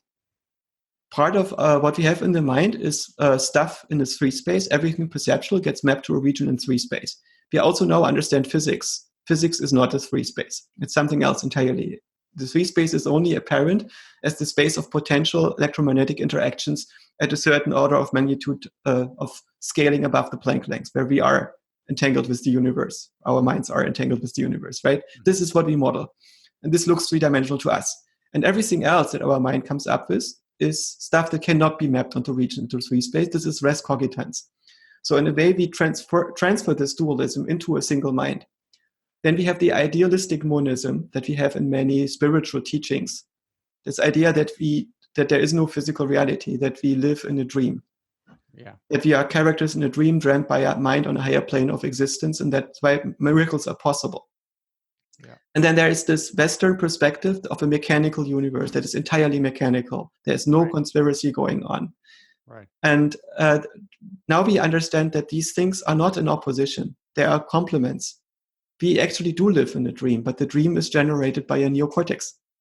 Right? So our brain is not a machine that can give us access to reality as it is, because that's not possible for a system that is only measuring a few bits at the systemic interface. There is no colors and sounds that fit through your nerves. We already know that. The sounds and colors are generated as a dream inside of your brain. The same circuits that make dreams at night make dreams during the day. Right. So this, in a way, is our inner reality. It's being created on the brain. The mind on the higher plane of existence exists. It's the brain of a primate that is made from cells and lives in a mechanical, physical universe. And magic is possible because you can edit your memories. Right? You can make that simulation anything you want it to be. It's just many of these changes are not sustainable. That's why the sages warn against using magic. Because down the line, if you change your reward function, bad things may happen. Mm-hmm. You cannot break the bank. So let me see if I can simplify all of this in a sentence. So, and if you agree with it. So we need to understand the nature of AI in order to understand ourselves. Yeah. Is that it? So, well, I would say that AI is the field that took up the slack after psychology failed as a science. Psychology got terrified of overfitting. So it stopped making theories of the mind as a whole. It restricted itself to theories with very few free parameters, so it could test them. And even those largely didn't replicate, as we know now. Mm-hmm. So after Piaget, psychology largely didn't go anywhere, in my perspective. It might be too harsh because I see it from the outside, and outsiders of AI might also argue that AI didn't go very far. And as an insider, I'm more partial here. And maybe I have too much bias and give it too much credit. But to me, most of the things I've learned by looking at the world through this lens of seeing us as information processing systems. So you agree with the statement summary that I made? Yeah. Okay. Because I have this metaphor that I use every once in a while, saying that technology is a magnifying mirror. It doesn't have an essence of its own, but it reflects the essence that we put in it. And of course, it's not a perfect image because it magnifies and it amplifies things. So I think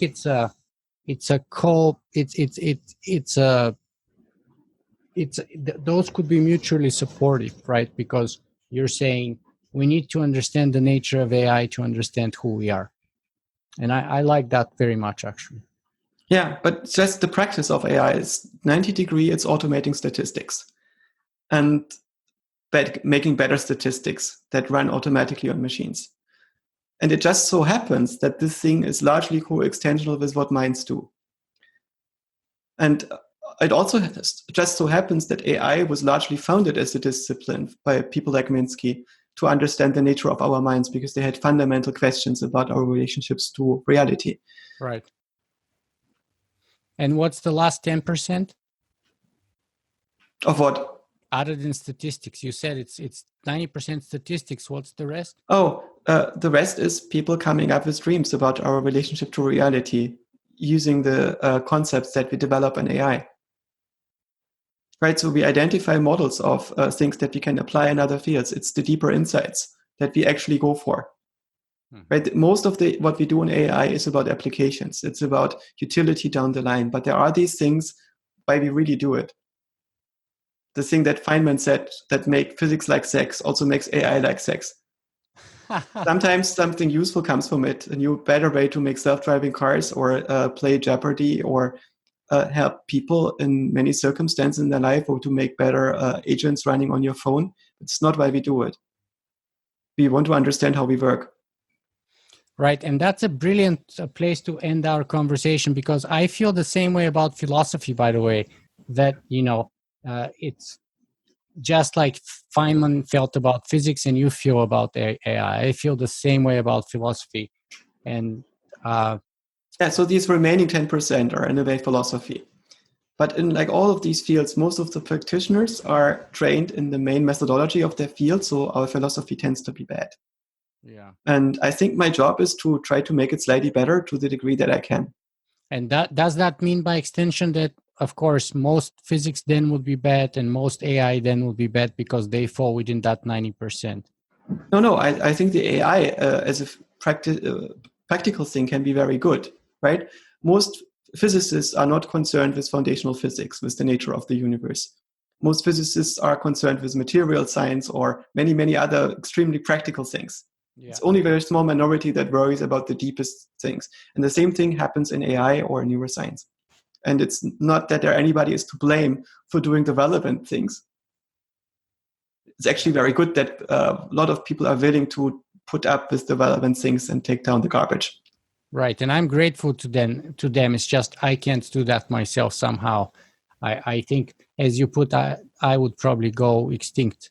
And it's not a source of pride in a way. It's the recognition of a disability. Exactly. It's a bug. Yeah. But it's marginally useful because society needs a few of us. I hope so. It does. I mean, we're still here. We're here, but it's a struggle sometimes. Yeah, but this is our own choice how much we struggle because objectively we are here and the coffee is good. Thank you for reminding me that. And I love the coffee. I'm a coffee fanatic. That's a whole other story, but I'm a coffee fanatic. Joscha Bach, thank you so much for spending over 2 hours with us today. I'm looking forward to our next conversation, and I wish you the very best while the party is lasting. Likewise. It was such a great conversation. Thank you for this time we spent together.